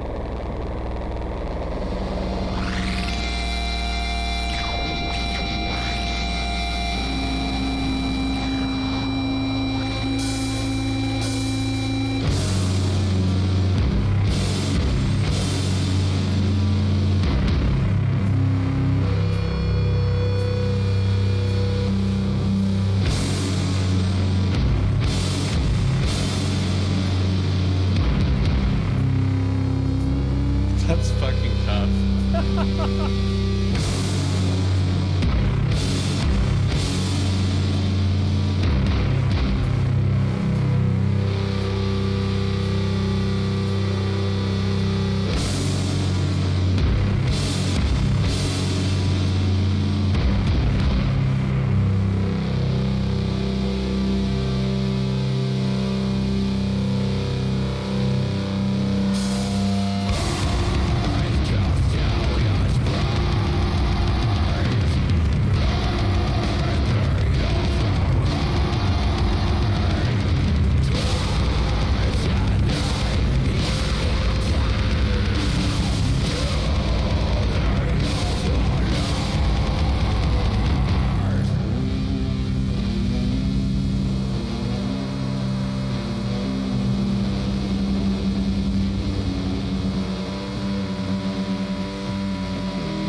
There was some interesting stuff going on in that. Okay, so I have a comment that I Let's hear it. never thought I'd say about something in the context of this. Out of all the bands we listened to tonight, this is the recording that I would be the most disappointed to find out that the band wasn't happy with. It's not really my thing, but this sounds like conviction incarnate. Yeah. Yeah. Like yeah. it sounds like this is exactly what they meant to make, and I love that. So, Even though it's not really like not really my thing specifically, I think they did a really good job with whatever it is they're doing, especially at making it sound like it's exactly what they meant to do, and the presentation is exactly perfect. yeah. So what that translates to for me is I don't think I would ever put that on and listen to it, but Okay. they go on my list of if that band's in town, I'm gonna go fucking see them play because Oh yeah. that's like, oh god, I can only imagine what that's like live. And I would want to be there for that. It's But I probably don't- pretty cool. Yeah. Yeah. I was digging it. Yeah. But I like liked you it, said, yeah. it's not something I would just put on, like walk into the living room, turn on the record player, throw this on, you know, like Yeah. walk around. I the think house. honestly, I don't like. Is this a split LP? Yeah. I would be worried about like putting that on an LP. I feel like that amount of bass would like make the needle skip or something. Yeah. Well, I don't see. Hey, I don't see an LP. I only see Okay, a maybe it's not compact an disc LP. and a cassette. Yeah. I don't know if I would trust that on an LP. I feel Yeah. like I'm maybe I'm like too conservative with my Maybe your approach speakers to are just too low big. frequency information on an LP, but It seems like that would be extra hard to master for vinyl. yeah. Well, I think that I don't know if it'd be hard to master. I think it would just be like a high pass filter. Like- Yeah. And actually, a bit of it, because there was so many different things and things kind of sounded like they were not in time with one another, which was totally intentional. Or maybe I was just hearing it wrong. but a lot of it reminded me of like Old Man Gloom, actually. Yeah. Where Okay, it's like they yeah. just fuck around with different sounds and like do some weird shit in the background. And, Yeah, well, I mean, what that gives you, and we play around a lot with this, is like a guitar can do a lot of things, and one thing you can do is make chords and play different notes and make chord progressions. But with this amount of equipment and feedback and distortion, you have a whole secondary instrument going on, and you hear that in the quiet moments where it's just like humming. And a lot of times it's really fun to just play with that. And like, as long as there's some constant going on that you can still track the music to just like Carl will walk over to his amp and just like a snake charmer and just like, Yeah, I mean, it sounded like they were doing that and like adjusting the settings on some type of a delay unit at the beginning of the track too. Yeah. And oh, these are the guys that had the Adam Burke art, right? yeah, Okay. one of their album covers was an Adam Burke painting, which was not at all surprising. All right, so since we talked about it, I need to hear the beginning of Slaves to the Riff because they presented it to us. Let's hear it.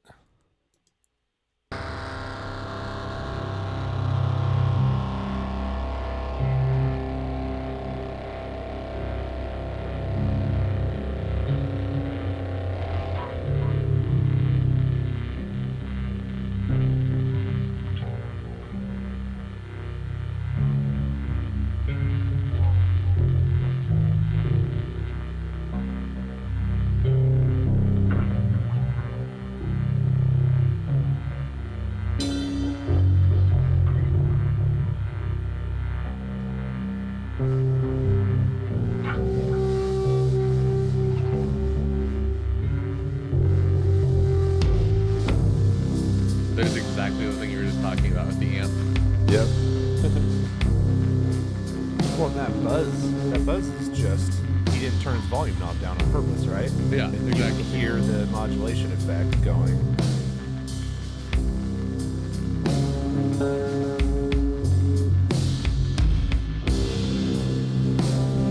All right, I can imagine what that's going to do in 12 minutes. And Yeah. I'll listen to that. Speaking of which, that exact thing, because I play such a noisy rig, one of the new things I got in the bass that I had JML build is a momentary kill switch. Oh, cool. For exactly being able to take that sort of noise and then add my own rhythm to it without having Yeah. to fuck with my pedals by whether I leave it on or off. And I can get all Tom Morello, Yeah, I used to have kind a of guitar with a kill switch, wiki. and I stopped doing that after the kill switch broke one time. I was like, well, that's a really not a thing that I want to rely on having. That's You true. can hear it actually. It's in you can hear the kill switch guitar. It's on Forevermore on the first Old Man Wizard album. There's a part that's like with like the same thing that you just described, like feedback, and then like Yeah. it's like a thing. Yeah, Yeah. when I'm running, like we were playing the intro to a song, called the Snake Charmer, or just the Charmer, and I'm running my rig clean, the fuzz pedal, the modulated fuzz pedal that I use like dimed, a Pog, a B9 organ pedal, a phaser, and a 4-voice detuner chorus, and it creates this like insane shimmery chiming like multi-note nonsense that sounds cool. Is your rig stereo? No, it's not. Okay. I feel like that would be like the next thing to add if you go harder. It is. And I have the gear to do it because I just got my Bridge City amp back from Caleb. He did a bunch of mods to it, so I can run the Varellen and the Bridge City. The question at that point just becomes: is it worth bringing that to a show? Oh God, my back so hurts. much work. My back hurts just thinking about it. Yeah. I mean, I haven't. You don't really need to do it as much with bass, but like, I would love every setup, even in a small venue, to have bass and guitar on both sides of the stage, just as the normal course of things. At the very least, having one of Carl's cabs on my side, but and everyone needs a house B3 again. Bring back that piece of the 70s exactly. And no other that'd be piece of so 70s. great. Yeah, or what's my Oh, favorite Hammond B3 organ?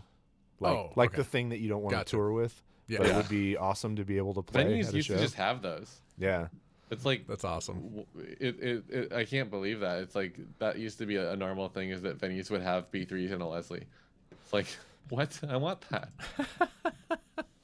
Yeah, that would. I got to see Howling Giant play in Texas one night, where they actually had a friend who had an organ and a Leslie rolled in and played awesome. with them for the entire set. And all I could think was, oh God, you can't not play with this guy anymore. Like, the problem with doing that once, is then it's like, well, fuck, man. Now I've seen that. Yeah, that was like with the King Gorm shows, we would bring the Leslie and the organ, and it's like, if you're the opening band, no one's outside smoking when you start. And if you're the closing band and people don't know who you are from the opening band and they see the organ rolling, they're sticking around. Yeah. It's like, it's a non-visual cue that's like you don't want to miss this. You about at to least shit. stick around for the first 5 minutes and make sure you don't want to leave. It's like, it's just like such a huge difference from like, oh look, another guitar amp. Yeah. Yeah, it's about to go down. Speaking of lost 70s keyboards, I think the nickname for it was always the funk piano, but Synclavier maybe. Oh, Synclavier? That's more like 80s. No, like Tears for Fears. No. Synclavier is like a additive synth. Maybe you're God, thinking of like a Whirly or something like that. But yeah, I'll have to look up. I always think of it as because I love to listen to Larry Graham and Graham Central Station, and there's a song called The Jam, which is basically the like live song that they use to introduce everyone in the band. So it's like you get your 4 bars solo, and then they bust out the funk piano, and it's just isn't that basically what's that other song, Hot Chocolate? Is it called Hot Chocolate? Where like everybody in the band gets a solo for like a minute, and there's like 20 people in the band. I mean, what it sounds like is essentially an organ with an envelope filter, an always on like envelope filter or auto. Yeah, it's like a clavinet, right? The clavinet, that's what it was. I knew there was clavinet. Yeah, clavinet. Yeah. Bring back the clavinet. Oh yeah, Synclavier that has clavinet. Yeah, clav is that's just like these. It's like. Mm-hmm. It's like translating something from another language. Keys. Yeah. Keys. It's like keyboard.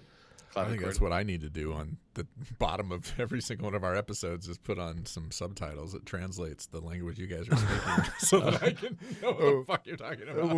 When we get into the weeds on gear. Exactly. Nerd shit. Explain how that synthesizer that you're looking at works. That's actually pretty straightforward. That one I could almost halfway figure out. It's when you see somebody with a big old modular setup and doing patches live and stuff. Have you ever seen Glitter Wizard?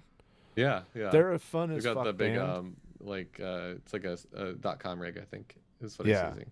But you just don't see that like in a small venue ever, and it's so rad that they do it, and then they do it.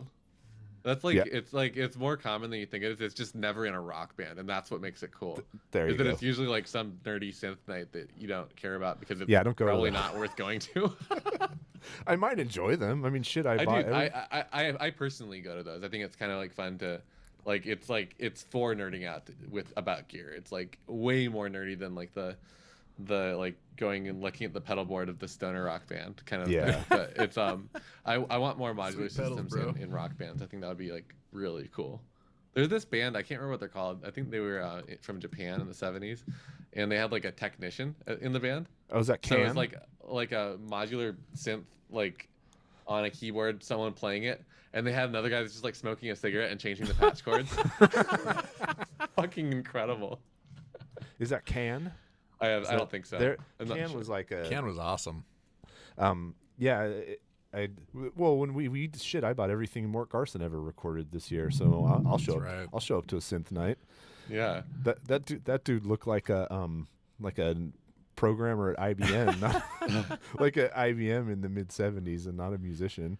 So much so that JD got the story fucked up. I think you probably just fucked it up so I bad. think you probably just looked at the picture and it's like, yeah, it's this guy, and he wasn't even a musician, but he was a synth pioneer. And I was like, motherfucker, are you sure? He was a musician. He just didn't look like one. He just did it as a side gig. That's He funny. really liked it. He looked like a calculator salesman.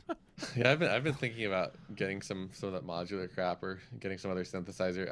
I've been thinking of listing this for sale, people have been listing these for $10,000 on Reverb. What? Is that the And grandmother? I don't know if they've been selling. The thing is, it's like I would sell this today for $10,000. Like it's Yeah. not worth that much money at all. And if people are buying those listings, like fuck it, I'll just buy something else. Like, but anyway, if anyone listening wants to buy this for $10,000, like don't.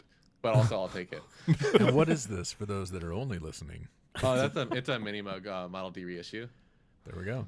And the reissues are going for more than the originals now because people are realizing the originals are all like the keys are all like at different levels and stuff. They're all fucked up. And there's LSD inside all of them that you might actually get dosed with if you take it apart to service it. You remember that story? Yeah, it was that was on a Buchla system, which makes sense. Like, yeah, Wait, if there was what LSD happened? inside of a Mini Moog, I would be surprised. But LSD in a Buchla is like, wait, like why did you out them? Like, there's LSD in every Buchla. Oh wow. yeah. There was some old piece of gear in a studio that they dug out or brought somebody in to service it, and the dude serviced it went on a fucking trip because Yeah. he accidentally like, handled look the up- LSD look- in it. Look up videos of Buchla modular systems at some point, and like That's amazing. you'll immediately recognize like it doesn't like the Moog synthesizers like usually sound a little bit more like music. The Buchlas are like, oh my god, this person is putting drugs in their synthesizer to see if it reacts. It's gotta react. Like at some point, someone went, "All right, we got to try this because Yeah. you never know, man. Maybe It it'll might come be al- alive. It might be alive." Oh, that's funny. Yeah, we actually have a good friend who had to move away from here, who is a modular synth lunatic and has a pretty He has a sweet impressive setup. pretty impressive setup that I never got to mess around with. Nope. Well, we ran through all our music. What the fuck do we do now? I don't know. I think we have to look at we forgot to look at the top rated or the top selling artists from each location on the location tags. Ooh, let's do. Ooh, which location should we do? Well, no, I want to do these guys from South America, but You they're wanna do them? I always wonder like how popular Bandcamp is in other countries. Like I know. I don't have like a gauge for that. It seems like a lot of people internationally use it, but I think they no do. idea. I think It it's seems like it. yeah. I think it actually is pretty popular Very global. around the world. We didn't listen to that one last time. Oh, there we go. That's a Bandcamp pick. I don't know. It feels like that might not be the mood right now. Yeah, no. Kind of looks very what's It's that fi- lady's name? It's fine. I don't know. Age of the Wolf. So I'll find their actual page, and then Yeah? we can dig into their country of origin and figure out what's big. they were from Costa Rica, right? Costa Rica. I've heard that that's like I have some friends from Costa Rica, and they told me that it's like listening to prog rock is like as normal as listening to pop music, and like that was like the weird music fact that person told me about Costa Rica, and I don't know if that's true or not, but like I have a few friends that are like not they're like the kind of people that like go dancing in clubs for fun on Friday nights, but they also like listen to prog rock because they're Costa Rican or something. Yeah. That's my impression of Costa Rica based on having like a few friends from there, but Yeah, I've never our been. Don't know friend anything Chris, who also engineered both of the records, got flown to Costa Rica. I believe it was Costa What was Rica that? Oh yeah. to record a death metal album. Cool. By a Costa Rican band that somehow came across him. I don't know the whole story, but it was like the band's family owned a resort, and then they had built a studio in like one of the buildings of the resort. So Chris had like a room at the resort, a studio on property, and like a beach resort with the food and the restaurants Cool. and shit, and then got to record a record while he was at it. Scroll down. I want to see the illustration on that album cover, like Aries by Covet. That looks Like cool. that's really cool. Wait, is this Covet? Covet? Covet? I've never heard of Covet. Yeah, this is she's You mean Coven? no Covet. Oh, I don't She's know a guitar Yeah, player. it is. That is that Covet. Oh, I didn't That know is that that's Covet. Yvette Young. I didn't know she Yeah, did the that's- illustrations too. Yeah, That's cool. this is her art. Oh, that's Yeah, cool. Yvette Young. Who is She's this? from San Jose. Oh, I've tried to get her on here as a guest. She's pretty popular. Yeah. They're very popular, but Yeah. Interesting. did not respond to the weird old dad dude who messaged her on social media. God, Hey, want to come on my podcast? Yeah, Yvette Young's an excellent guitar player. Oh, I know who you're talking about. and Yeah. I wanted to look because I feel like at the level that she's playing at, how many female guitar players have signature guitars with one of the like the big 3 guitar manufacturers. I couldn't even really. No, I wouldn't say any underground ones. Well, no, Yeah. I'm even thinking like the women in rock and metal that I can think I of. feel are all, like that was like at NAMM show like last year or something. Like she was like Ibanez's first signature model that wasn't a dude or something like that. Like last year, it's like maybe. it's like insane how like male dominated that is. No. totally. And her, I thought didn't Laura Pleasance have a signature guitar for a bit with somebody? I've only ever seen her play Gibson's, and maybe not then. and I she's don't know. and Gibson's not giving Laura Plett. They should, but they're not giving her a signature. She might get an endorsement, but a signature model is like a different stratosphere. Neely Brosh might. Especially when it's a different shape and everything. It's not like your signature configuration of some existing instrument. This is like a ground up new instrument. Oh, what's her name? Has an Ernie Ball, St. Vincent. But that's, that one's a cool guitar. Yeah, that's a crazy looking guitar, and I Yeah. like that it's so different. Yeah, the Yvette Young's guitar comes with like a sticker pack, the sticker designs that she drew that you can use to like decorate your guitar. That's awesome. That's Yeah. funny. I saw Electron has some new gear that's like that. It's like a synthesizer with like a blank like plate section where you put stickers on it. I hope more brands start doing that. That's amazing. Well, I'm picturing her in the room with like the all male marketing team at Ibanez, and she's like, "I got this idea, sticker pack," and they're like, "Huh? What the fuck are you talking?" She's gonna make talking them about? so much fucking money. It's like the most ridiculous thing to not have like any type of representation outside of like dudes in guitar. It's like that's like it's one of those, it's a chicken or the egg thing where like I can just imagine the people around the table. Well, we only sell guitars to teenage boys. It's like, well, you've been fucking marketing them to only teenage boys since like 1968. Like, and blues lawyers. These are our target demos. The blues lawyers were teenage boys at the time when you started marketing them. Correct. So this is fucking crazy. San Jose, Costa Rica, all-time best-selling. Gulch. That's San Jose, California. So someone's. That's why. So it looked like it had an accent on the E, but my eyes are just bad. That's really funny. So these San are. Jose Costa. So it Oh my has. I God. mean. So then, but it's this is too San bad for Jose. you if you live in San Jose. Yeah. Exactly. I was like, Gulch, Sleep, and Covet. yeah. That's fuck. Oh, I didn't know San these bands were Jose. from Costa Rica. Like, This San Jose. Especially Gulch threw me off. That's funny. That's really funny. Yeah. Well, we didn't find Costa Rica. We found. Hey, at least we found my hometown. So those are the 4 all-time best-selling. Let's see what else is. It's gonna be a Metal, Sleep. A Rip to Shreds. That's a cool album cover. Wow. That is neat. There's well, San Jose, we got Sleep, even though they never claimed us as their home. Yeah, really. I didn't know that was like a San Jose band.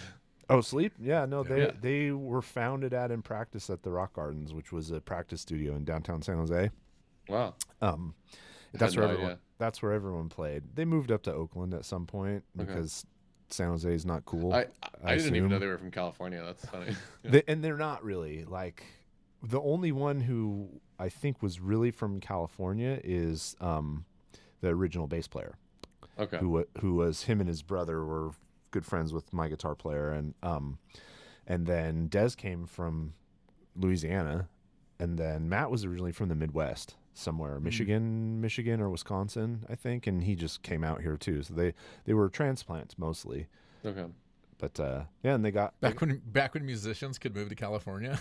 yeah To San Jose, imagine? to the Bay Area. to the Bay heart Area. to the heart of Silicon Valley. Like that's the Yeah. thing is San Jose's never had any kind of like art scene or like any kind of notable cultural identity ever. It was a town where you grew stone fruit, and then it was the center of Silicon Valley, and that has dominated the culture of the city. It was farmers, and then it was billionaires. Yeah, since white people started moving here. I mean, I'm sure it had a great cultural identity before we showed up, but or something at least. Yeah. But no, it was plum Yeah. plum trees, plums, nectarines, peaches, and then it was chips, microchips. It's a fucking weird place, man. I have an idea. You have an idea. Let's hear it. So we were talking about synths and playing them on stage live and how good it is and how hard it can be. So Josh, our buddy Josh from Worship, they went and played Crucial Fest over the weekend. Okay. And he texted me during this band's show and said, "You need to fucking check these guys out. You'll thank me later." What are they called? They're called Last. So All right. it's lastmusic.bandcamp.com. All right. So I figured maybe we could give this a listen because there's one guy that does synth, keyboards, and vocals, and the other guy does drums and samples. Okay. And Josh was about 15 episodes back. If you missed him, that's the episode you want to watch if you want to figure out who can get you or your band a Taco Bell band card Yes. so that you can get food on the road. Or Liquid Death. Josh has got the hookups. He's a manager. So that was a really cool episode That's because really funny. he's got a whole different set of insights around artist management. All right. Did he say any song in He did particular? not say any song. All right. He just said that they blew him away. Whoa. Is that not the same guy? Is that two of him? I know, it looks like the same guy. Are you glasses or no glasses? Yeah. They like the One's Sklar? got a much fuller mustache. Oh, I know. Yeah. The tattoos are all wrong. Yeah. Yeah. A primitive man Exploding shirt. piano tattoo. That's cool. Oh, that's what that is. Oh, yeah, it is. Looks like it. Yeah. Is it a burning piano? Oh, nice. Yeah. Exploding. All right. So here we go. This Cockroach. song is called All Tunnel, No Light.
So right away, I'm in, but we're never going to be able to do this justice in this format. I know, right? This is a thing you just gotta You gotta sit down and listen to. sink into. That So was recorded by Andy. I don't know if this is intentional or if it's like, I can't tell if they like are using a sound that sounds like this or if it's actually just audible click track. Did you notice that? yeah, The clicking. It's just Yeah. it sounds like the click tracks in the recording, and that happens sometimes. we can ask I don't Andy know. because it was Yeah. recorded and mixed by a past guest and friend Andy Patterson. Yeah, All right. I would highly doubt it. So for those of you listening to this, this is a description from somebody else. Everything is noise. All Tunnel, No Light is not an easy listen. It hits you in the guts and sticks in the throat and feasts on your insides as you try to digest it. It's not jagged. It's more like a throbbing ball of fuzz, sinew, and small decaying creatures. Utterly unpleasant, but so well crafted. I've never heard anything quite like All Tunnel before, and maybe I won't again anytime soon. But I feel privileged to have been around to witness it. Oh. And Yeah, then maybe it was like the live experience too that Josh was just losing his mind. and there's Well, one. I don't know how much bass you've got in your room there or in your headphones, but holy shit, like this is music for feeling, not music for listening to. Oh, Yeah. When that bass hit, that was yeah. Every time this is the one review on Bandcamp. Every time I listen to this album, it hits harder and deeper. The synth tones are immaculate, and the vocals are like the groanings of the angel of death itself. God. I love come on. Bandcamp because it's like, here's this really cool album, and 22 people have purchased it. Yeah, I know. know, right? The Right? drums are all up in your guts if you're playing it through the right system. I noticed that. All right, Wow. their favorite track is Tendrils, so let's listen to Tendrils. let's shift gears and listen Okay. to Tendrils.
I can see like seeing this live probably, and depending on like if there's like smoke and light effects, like it would be fucking intense. Yeah, but imagine buying it on Bandcamp and writing a review and saying that was your favorite song on the album. I know. Yeah. I know, which is why I didn't stop it, because I was like, does it just keep going in the same direction, or does it? Yeah. I think so.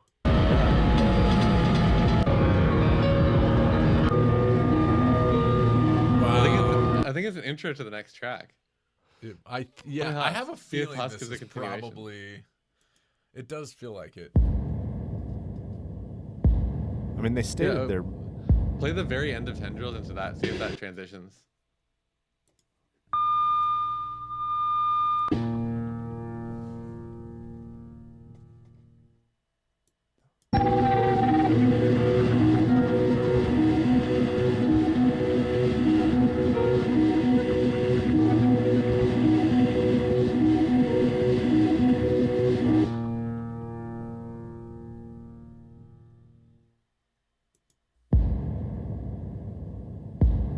No, it's just pretty disjunct.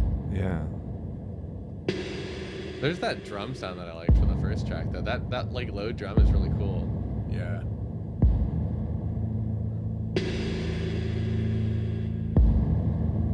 How do you perform this? With the sampler. Yeah. Well, I did see pictures of some people that posted, and one of the guys does have like a whole rack of like one of those like, you know, he's like got all of his synths and sample pads and then modular synths. Yeah, it's probably just a bunch of synthesizers, samplers, and some drums and percussion. Yeah, drummers playing samples too, for sure. Yeah. I'm not into it. No. I mean, I have to listen to more of it to check, but it lost my attention. I'd like to listen to the whole thing. Just once through, because it seems like it's probably something cohesive about each of the songs. It's cool, but it's like something that I think that I you mentioned this about one of the other bands earlier. I like kind of would rather be in the room with it. Yeah. I don't think the recording is like. I'll put it in a weird way. I don't think they've successfully recorded it. I think that it's like can't. Yeah, that's the problem. I think that it's like how do you make what they did into an audio recording? I feel like that there's like I'm imagining the performative aspect of it, of like even just having the machines that are doing it, like and seeing those things is like cool. So I don't know. I feel like I kind of want to see them. Yeah. Live. Well, I think I've brought this up many times on the podcast, but there is a band like bands like Crash Worship, where you go and you see them live, and there's 18 of them on stage, and they have fire spinners and like 4 drummers, and like, you know, it's an experience. And then you buy their album, and you're like, this fucking sucks. What is this? you know, like. Yeah, they've made an art piece. I feel like it's like needs good a visual component. And the thing that's interesting is that album is probably really good to people that like really were engrossed in the show. That's I've been involved with stuff like that before, where I felt like the artifact is like the important part, not like the sound on the artifact, like just having the album and having the memory. Yeah. Well, and I mean, you know, you're doing that too when you like pre-explain when you're about to play someone a band that you saw that you really liked, but you start by saying like, but you got to see them live. You got to see them live. Yeah, that's like the sort of admission of guilt. Like, this isn't as good as I probably think it is. Yeah. I think I like Andy, this had to be hard to record. Yeah, I would love to have Andy on just to talk about this. Well, and because the thing about Andy is he says straight up, like, I'm not a producer. People don't come to me to produce records. I'm a good engineer. Yeah, and that means that this is what the band sounds like. This is what the band. I think I want to know more about them than the sound. Yeah. And it's well recorded. It's just I don't think that they've like the audio is well recorded. I just don't think they've recorded the experience successfully, because I think the experience is more than just the sound of it. Yeah, and sometimes you just can't. Well, Exactly. I mean, there's when you start with the thesis as grim as all tunnel, no light, Yeah. and then you're gonna That kind of sounded like all tunnel, no light, actually. this is a really like stark, like painful It's just an intro. soundscape. Yeah, I want to it's see. dark.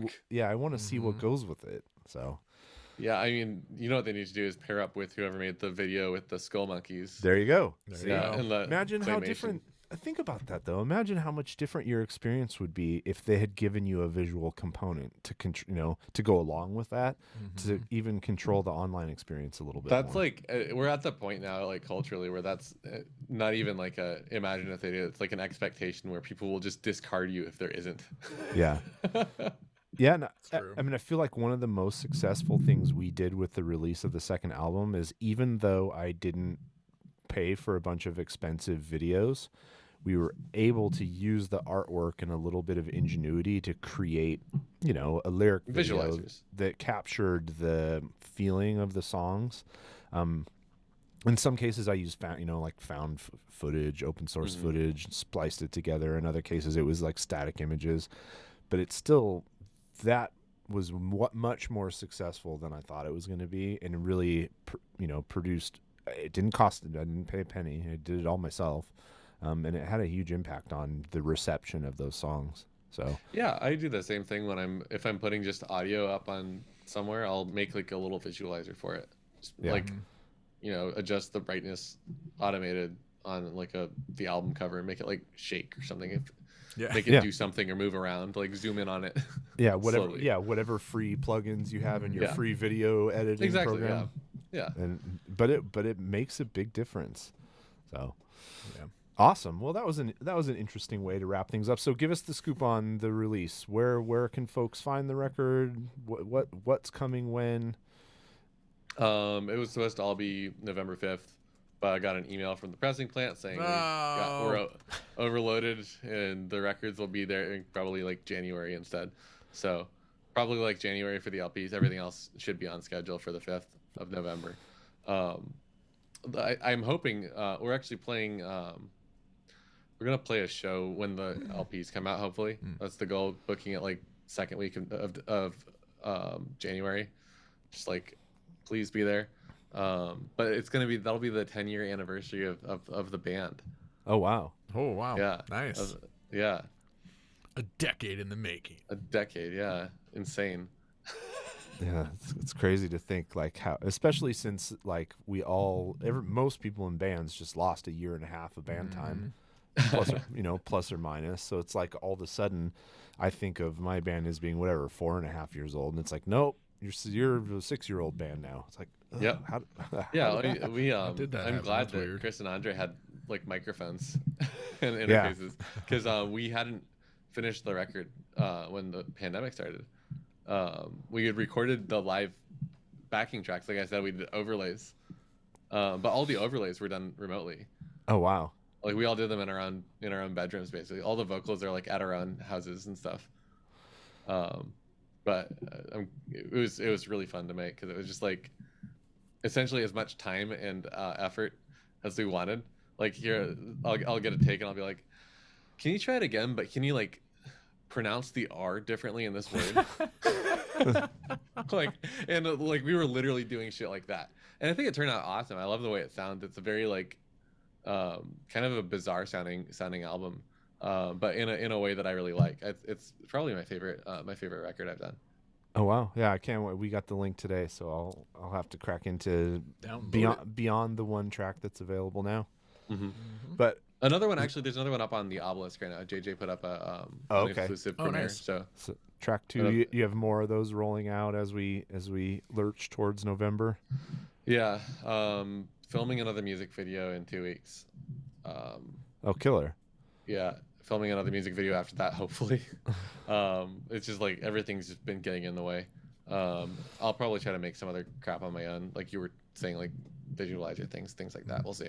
But should be a bunch of other crap coming out. But mostly it's just songs that I think are cool. Awesome. That's good. Yeah, no, Yeah. that's at the end of the day when you finish a record, that's kind of the best you can hope If you for. don't think it's cool. Yeah. I like this. these- I like this record a lot because we did it like the approach is more like a vocal band, where it's like here's some songs. Like we're not, if we're showing off, we're trying to do it for a very short period of time in a way that benefits the song benefits from, instead of just like in a sort of like self-indulgent way. It's very much like here's the melody, here's the lyrics, like vocals forward, songs over when it should be over. Nice. Like really trying to show some restraint. I was just about to say, restraint. Yeah. It's in short supply. Yeah. In our There's world, definitely at a least. couple of spots where we break character on that and don't show restraint, but it's mostly like there's a drum solo Oh, on good. track 9. Like If there's you get three through the drum- whole album, you got there. there's And 3 I'm different drum solos. 6 and I'm Yeah. 3 and I'm 1. Awesome. All right, man. Well, it was great to catch up with you, Yeah. and Yeah, good to it see was both of fun. You're a fun person to explore Bandcamp because you've Bandcamp and YouTube in particular. You've definitely like poked at a lot from a lot of different directions, and Got it all figured out. I have a so- legacy account on Old Man Wizard. I have like the I get the higher percentage of royalties, and I get to use a custom URL without paying for it. That's Oh, is that why? yeah. That's what we were trying to figure out last week. Is there's some of these Yeah. band sites like yours where the Bandcamp header goes away Yeah, and it's not there. Is that what it is? It's like one of these that's legacy accounts. probably part of it. Or if you pay for It's- Pro. Yeah, if you can pay for that stuff now. That's why like the Old Man Wizard Bandcamp is like you can access it from oldmanwizard.com without the Bandcamp header, and it like does all that stuff but doesn't have videos on it because the videos were added after Pro. Gotcha. So like Pro gets that stuff plus videos, and there's like a couple of other weird changes, but yeah, it's like I really appreciate the Bandcamp like doesn't force their new features on old accounts. Yeah, no, it's nice. I think they've done a really good job of like treating the artists not just like their artistic creations, but kind of the other half of being in a small band, like managing your site that streams your music and paying you the fee structure and stuff.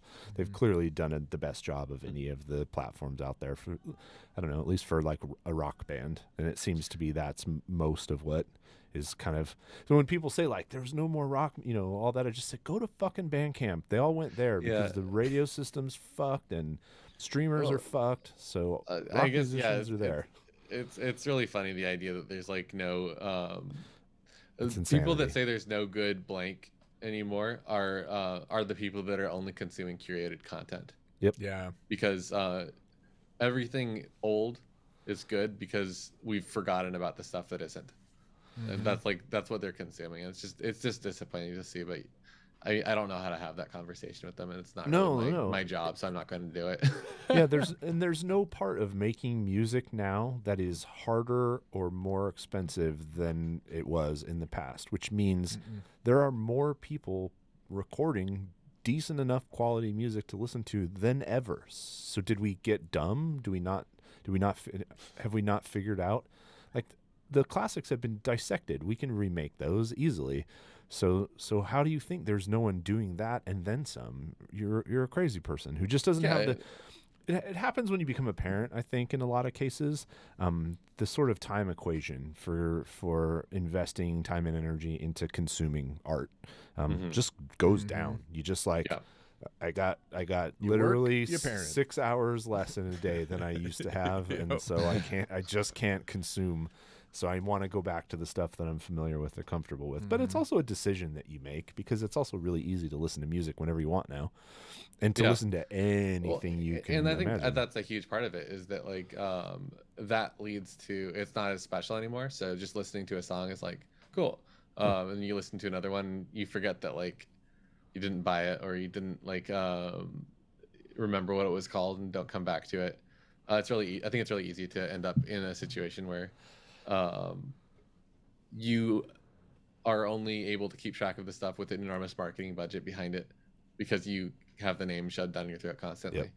So Yeah, and anytime I hear someone not in music having a discussion about like, whoa, are you a Spotify person? Like, where do you listen to music? And when they even have like an inkling, maybe that like listening to everything on Spotify and then never buying a record or doing anything else, it's probably not great for the artists. They have such a surface level understanding of the problem, and it's just like not my problem, right? Like it's not everyone's problem to make sure that it's comparable DIY to band, we should just pay servers more and remove tips. It's like, yeah, but do you know how much work that is and how much orchestrated work from everyone and agreement on everyone like doing something really challenging to do that causes? So like, unless you're working on that, just tip 20% or more. Like, yeah, exactly.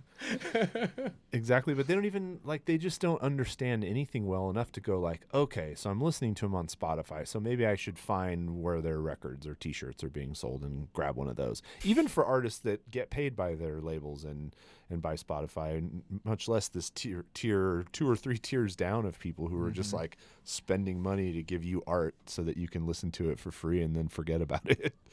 Well, there's like a lot of other layers that go into that. I think like the fact that you see the number of streams and assume the artist is successful because of that. That's one thing. You see the number that the publicist sends out when the band gets signed or the artist gets signed, and you don't recognize that $1 million contract doesn't mean that you paid the artist $1 million. It means that you're spending $1 million on the artist to get them popular. And if they don't make that back, they don't make any money. It's like, there's just like things that people don't understand about how the industry works that are like should not be like evil sorcery. Yeah, I just don't understand why in every single article about Amazon, Amazon Music versus Apple versus Spotify or whatever, they don't say, oh, and also there's this whole other universe, this whole other ecosystem of like making money out of art and getting art that you're probably not going to find on those other platforms that exist, that you could just click over to just as easily as you open Spotify and expose yourself to a world of new people. That should be in any time someone writes up the evils of streaming, why isn't there always a paragraph about Bandcamp? I would say like maybe 1 in 10 times when that's like part of the larger conversation. Like last year when he said some dumb shit about how artists need to put music out more frequently, the Spotify CEO. Like there were a bunch of articles generated out of that one tweet, but a couple of them maybe mentioned Bandcamp, but like what? Yeah, it's like at the end of the day, he's got a service that's in the position of being currently relevant, good, popular, and like has the stuff people want. It's like in demand. It's like a very unique position to be in, and there's a couple of things you can do with that. One of them is like, well, you could narrow them into 2 categories, which is the right thing and the wrong thing to do. And he's like, oh, I can make money on this, which is like probably not the right thing to do, but it also is partially what like rotates it back into the same position, where it's like it sort of stays in that position of being extremely popular because he's like trying to make money with it, and it's like, oh, Jesus Christ, like what happens? How do you even like interact with that? And it's like, yeah, you're right, artists do need to make more music, but it costs a lot of money to do that. And like, are you going to like start bankrolling them? Like, if you think artists if artists are going to make more money on your platform by making more music, that means you're going to make more money too. So why don't you pay them to make music? Like, I think there's like a way of like organizing that or making that make sense. Yeah, and I think it's possible. I think streaming is like there's a reason that like it's so heavily invested in without like being solved, because it's not like most streaming services don't really make money. They're like part of something else. Yeah. And the idea is that it's like music has never been something that people wanted commodified. It's always been like a service, and the idea that you like buy an LP and that's a good that provides a service, you're essentially paying to have that service automated, right? And Spotify removes the physical object from the automation of that service, but in doing so, it's one less thing for consumers to buy, which makes it better, right?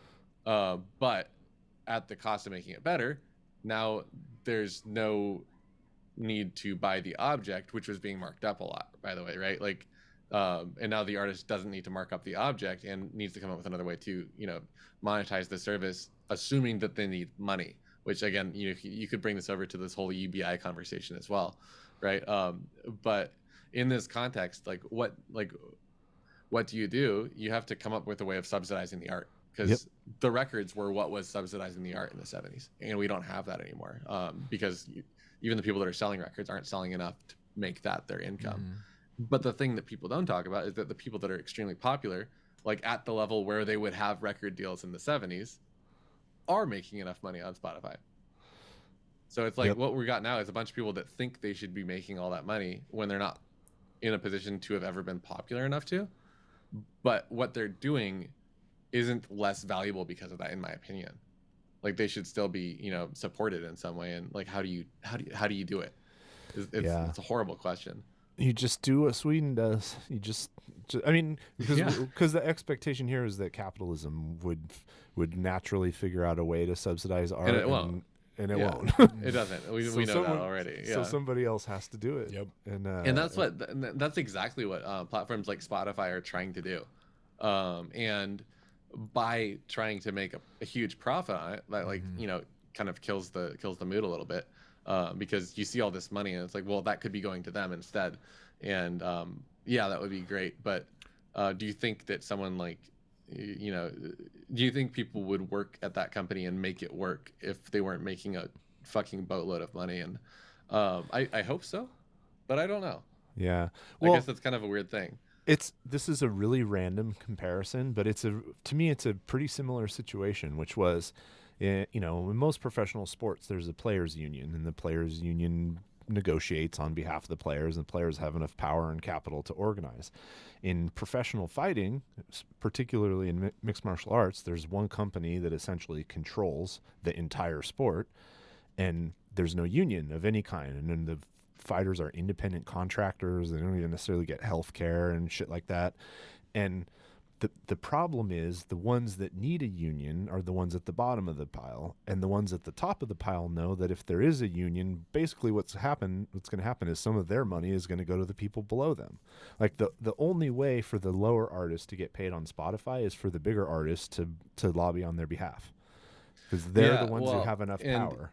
Even so, I don't know if that would work. I think that the lobbying on their behalf would, generate interest in some of the smaller artists and get them catapulted into a position where they are a slightly bigger artist. And like you're talking about unions, like there are musician unions. It's just that like hobbyist musicians aren't in them. Yeah. Right. And it's because like paying union dues isn't worth it when you're not making money. And not a lot of people are career musicians. And what's the music that's on demand? What do people want to hear?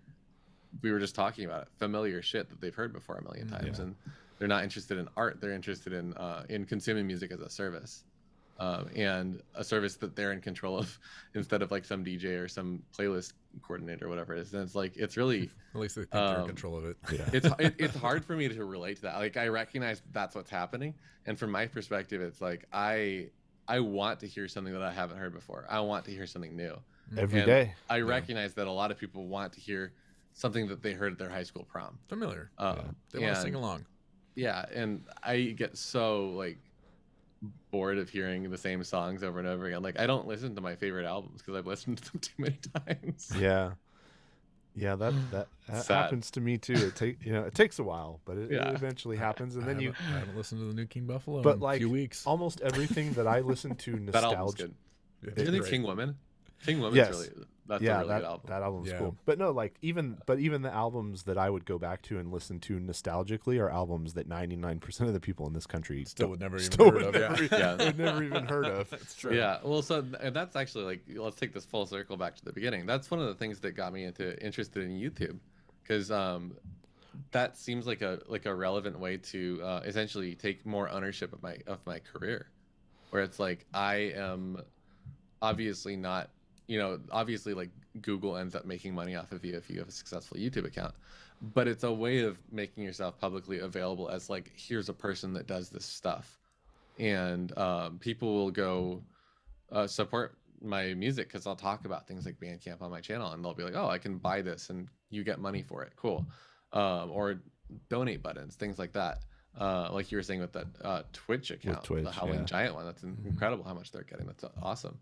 But in the long term, like the thing that happens with YouTube that doesn't happen in Spotify is, well, first of all, people shit on YouTube for having a much lower royalty payment, which I recognize, but there's also this element that like the content that you put on YouTube like is getting sent to new people. It's not like people go on YouTube to find something new, which is that's the audience I want, is people that are looking to find something new. Yeah. And people go on Spotify to find something they're already familiar with. And I think that's like when people are worried about Spotify or think that Spotify needs to change what they're doing. I think they're not recognizing what Spotify is trying to do, which is to make a platform that's for, the comfort music. It's not for the new stuff. It's never been for supporting new artists and underground artists. They do have and I use it all the time, every band has a section that has like, for, if you like this, then you might also like these bands. Yeah. Which I love that part. Like, I'm always clicking on new bands like, oh, I haven't heard of them. They sound like this. It's super cool. The problem I have with Spotify, the reason I don't use it is I don't want to pay a subscription for it. And I also know part of that is that I know the subscription's not going to be funding the artists I'm listening to on there. Exactly. Yep. It's going to be funding a bunch of artists that I probably don't care about. Yep. But also because, like, I don't know, I don't feel like paying for the service when there's like streaming services that are paying artists that let you listen to what you want, and Spotify's like forces you to like put stuff on shuffle and not listen to things in the way that they were essentially built, which is really frustrating to me. Yeah, that's why I can't use it platforms. as I don't use it as a listening platform very much at all. If I I don't need at all, to hunt down and play something that I know will be on there, that's all I use it for. Yeah, I'll occasionally like try to find a bunch of stuff that I like and put a playlist together to send to other people. Like I don't even listen to it. I'll be like, okay, I'll make a playlist. That way my friends can know what I'm listening to. But half the stuff isn't even on Spotify.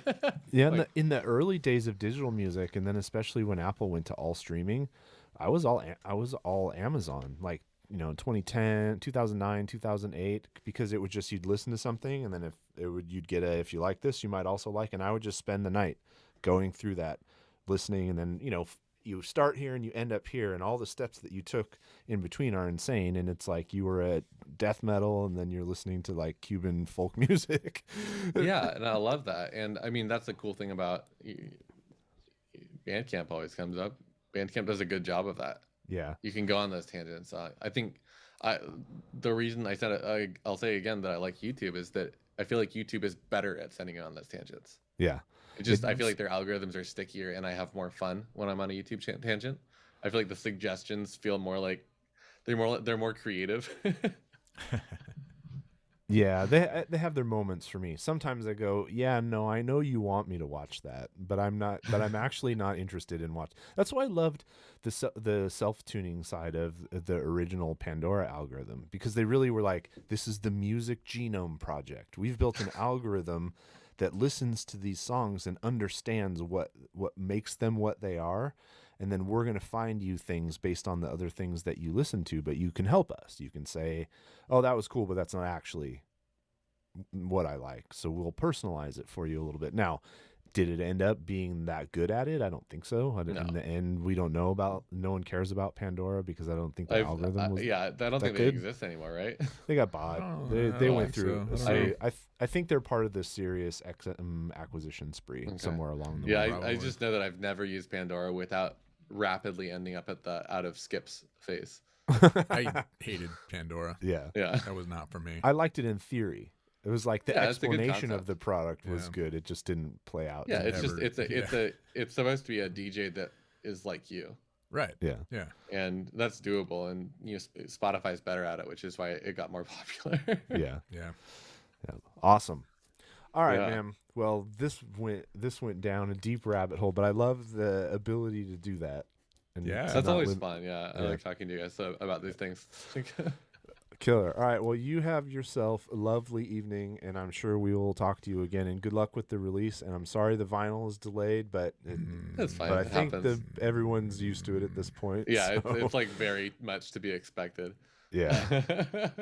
Awesome. Exactly. All right, man. Cool. Well, we will talk See to you you again. soon. All right. Take Okay. care. Bye. Have a good night. one. See ya. Whoa! We went deep on Spotify there. No, he's a fucking smart, No, thoughtful, completely. articulate dude Yeah. who's like making what Francis does is he makes and puts out music and sells it, Yeah. and he teaches people to play and record and, Oh, yeah. and produce music. Oh, Francis This is is amazing. this is his life. Yeah. He's not a part-timer. And so it's interesting to see how good it's been that he's so interested in the details of how all these systems work, Yeah. because it can only benefit you. No one else, I mean, no one's he doesn't have a team that he can pay to figure that stuff out, and he's not paying to get placement on playlists. I mean, there's a bunch of different ways to go at the problem. Yeah. He's sort of, using his brain to exploit opportunities in the algorithms for all the different platforms you use, and that's and it's You have to understand that stuff these days. well, some you people don't have a conversation with Trevor about that exact same topic, and we will not have the same results. But Trevor's doing great on Bandcamp. On Bandcamp. Yeah. But Yeah. it's, in Trevor's case, it's just because he's puts out so much good music and, whatever. It's Yeah. you can be successful on Bandcamp or on YouTube without Francis's level of like dissection. But for him, it's one of the things that's helping him be successful. And it's something that everyone could add. Trevor would be more successful. If you combined him and Francis together, you'd have a juggernaut. Yeah. And they're friends. I mean, obviously, I know they talk about this stuff, but yeah, everyone's, everybody's going to lean on whatever their strengths are to get as far as they can. That's all you can do. Yep. Awesome. Well, hot sauce batch number 3 completed last night. Stickers are ordered. Stickers are The ordered. labels. By my calculations as a mathematician, we're going to get about 54 bottles Oh, yeah. in this batch. It's really good. So, hey, we should figure out a way to talk people into subscribing to shit to get free hot sauce.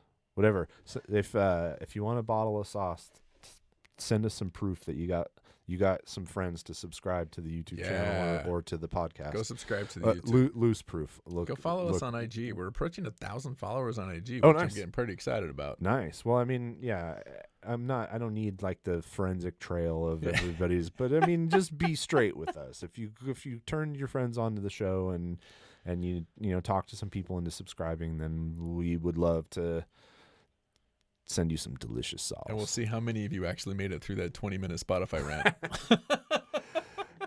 Talking to you, Justin. 30 seconds skip. 30 seconds skip. 30 seconds skip. I'd listen to that whole fucking thing.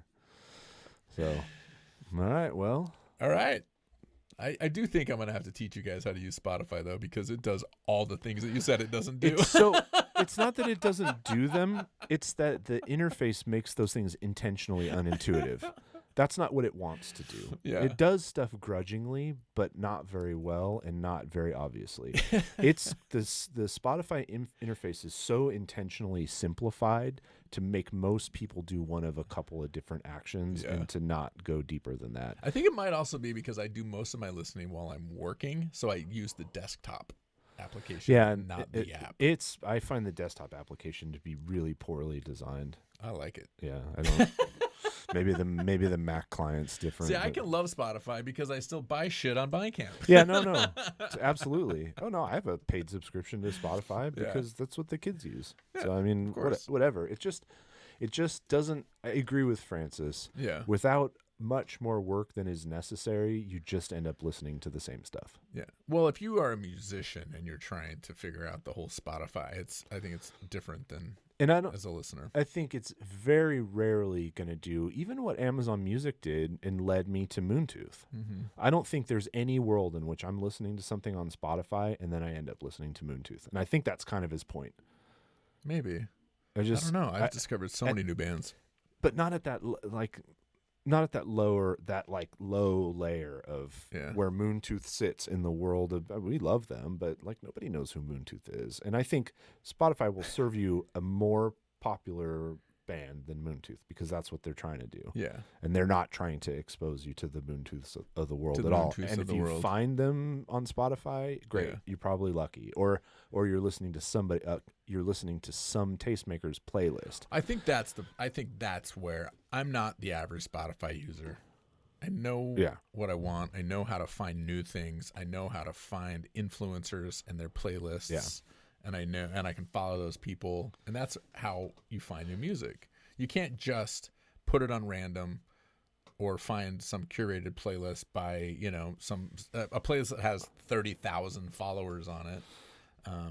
It's going to serve you up all the shit it wants to serve you up. Yeah. I mean, my example is where they would get me immediately if they did a better job of this is when I listen to something and what I've selected to listen runs out, and then they start serving me what they think I want based on what I just listened to. It's never what I want. No. Yeah. No, and he's looking for the algorithm to actually try to understand you and then serve you things without you asking for them that are things that you actually want, which is why YouTube for him works the best. And that's just not what they're doing over at Spotify. They're just trying to play Taylor Swift as many times as as humanly possible. Which is funny because she was the one that originally boycotted them because she did it. She had the power to renegotiate. Though. Exactly. And that was my point. Is like she renegotiated, I think, for her own benefit, and there was a little bit of talk about how it will be better for the artists. But I think the artists were other artists like Taylor Swift. Yeah. If you're going to move the needle at Spotify, Taylor Swift and everybody at her tier and a tier below that need to say, I don't think the revenue share should be proportional. Yeah. I think people with fewer streams should get a higher percentage, per stream of the share because they can't make any money. Like it's the difference between her making 200 million and then 180 million to give me 10 grand one year for the number of streams that I get. They could force subsidizing, it's like trying to socialize the algorithm a little bit. They could absolutely do it. They could build an algorithm where your Taylor Swift song runs out and you get served up 10 artists that have 2,000 total listens lifetime or 14 monthly listeners or whatever, and they don't. Yeah, so I think that's it's all there. That's the thing is if I know you could do it, yeah. If I know an obscure thing, I'll find it on Spotify. It'll be there, but I won't naturally stumble over it over the course of using Spotify. Yeah. So, all right. We needed another 10 minutes on Spotify. That was a good one. Yeah. You got any other points? I don't have any more other Spotify. Points. All right. I know. Oh, we skipped it, and I was going to come back to it. The band was the Angelus. Oh, the Angelus. That was the one I fucking loved it. I bought it. Yeah. I thought it was great. Yes. I've been listening to it ever since. So I think, and I remember back to that one. If you're listening to Angelus, I think what my feeling was at the time was like, oh yeah, this is good. We like this. Yeah. Let's move on. Check. Let's move on. Well, and that's not always the right thing. And your comment was, I would hear this and I would send you a text, and because I know you would love it. Yeah. Which you got. You nailed that part. But yeah, no, it's great. I mean, honestly, we didn't give them much of a listen, but I went back and listened a ton, bought the album, and it's really good. Awesome. I mean, in the description of they got called out, or not called out, but basically it says, if you like Swans, Woven Hand, Cave in the Bad That's Seeds. what happened was we started talking about Woven. Yeah, I think we started talking about Woven Hand and we got distracted, but it's fine. Yeah, I mean it's you great. You can clip this into a little short video and you can give it to them. I'll give it to them, and then they can share it. I just sometimes we do these bands and I listen to the podcast, on my walks, and then I get excited about a band or something, or like somebody, maybe a band we didn't get excited about, or we got distracted, and then I listened to it. I'm like, oh fuck, we need to give them a little bit more of a shout out because we kind of skipped out. Yeah, well, that's the thing is when you're doing the show, it's like there's the guest, there's us, the interaction that's going on. Exactly. Like keeping the show on the rails is a lot of moving parts, especially with no producer and nope. So we do our best. We do our best. Yeah. All right. Well, that was today's episode of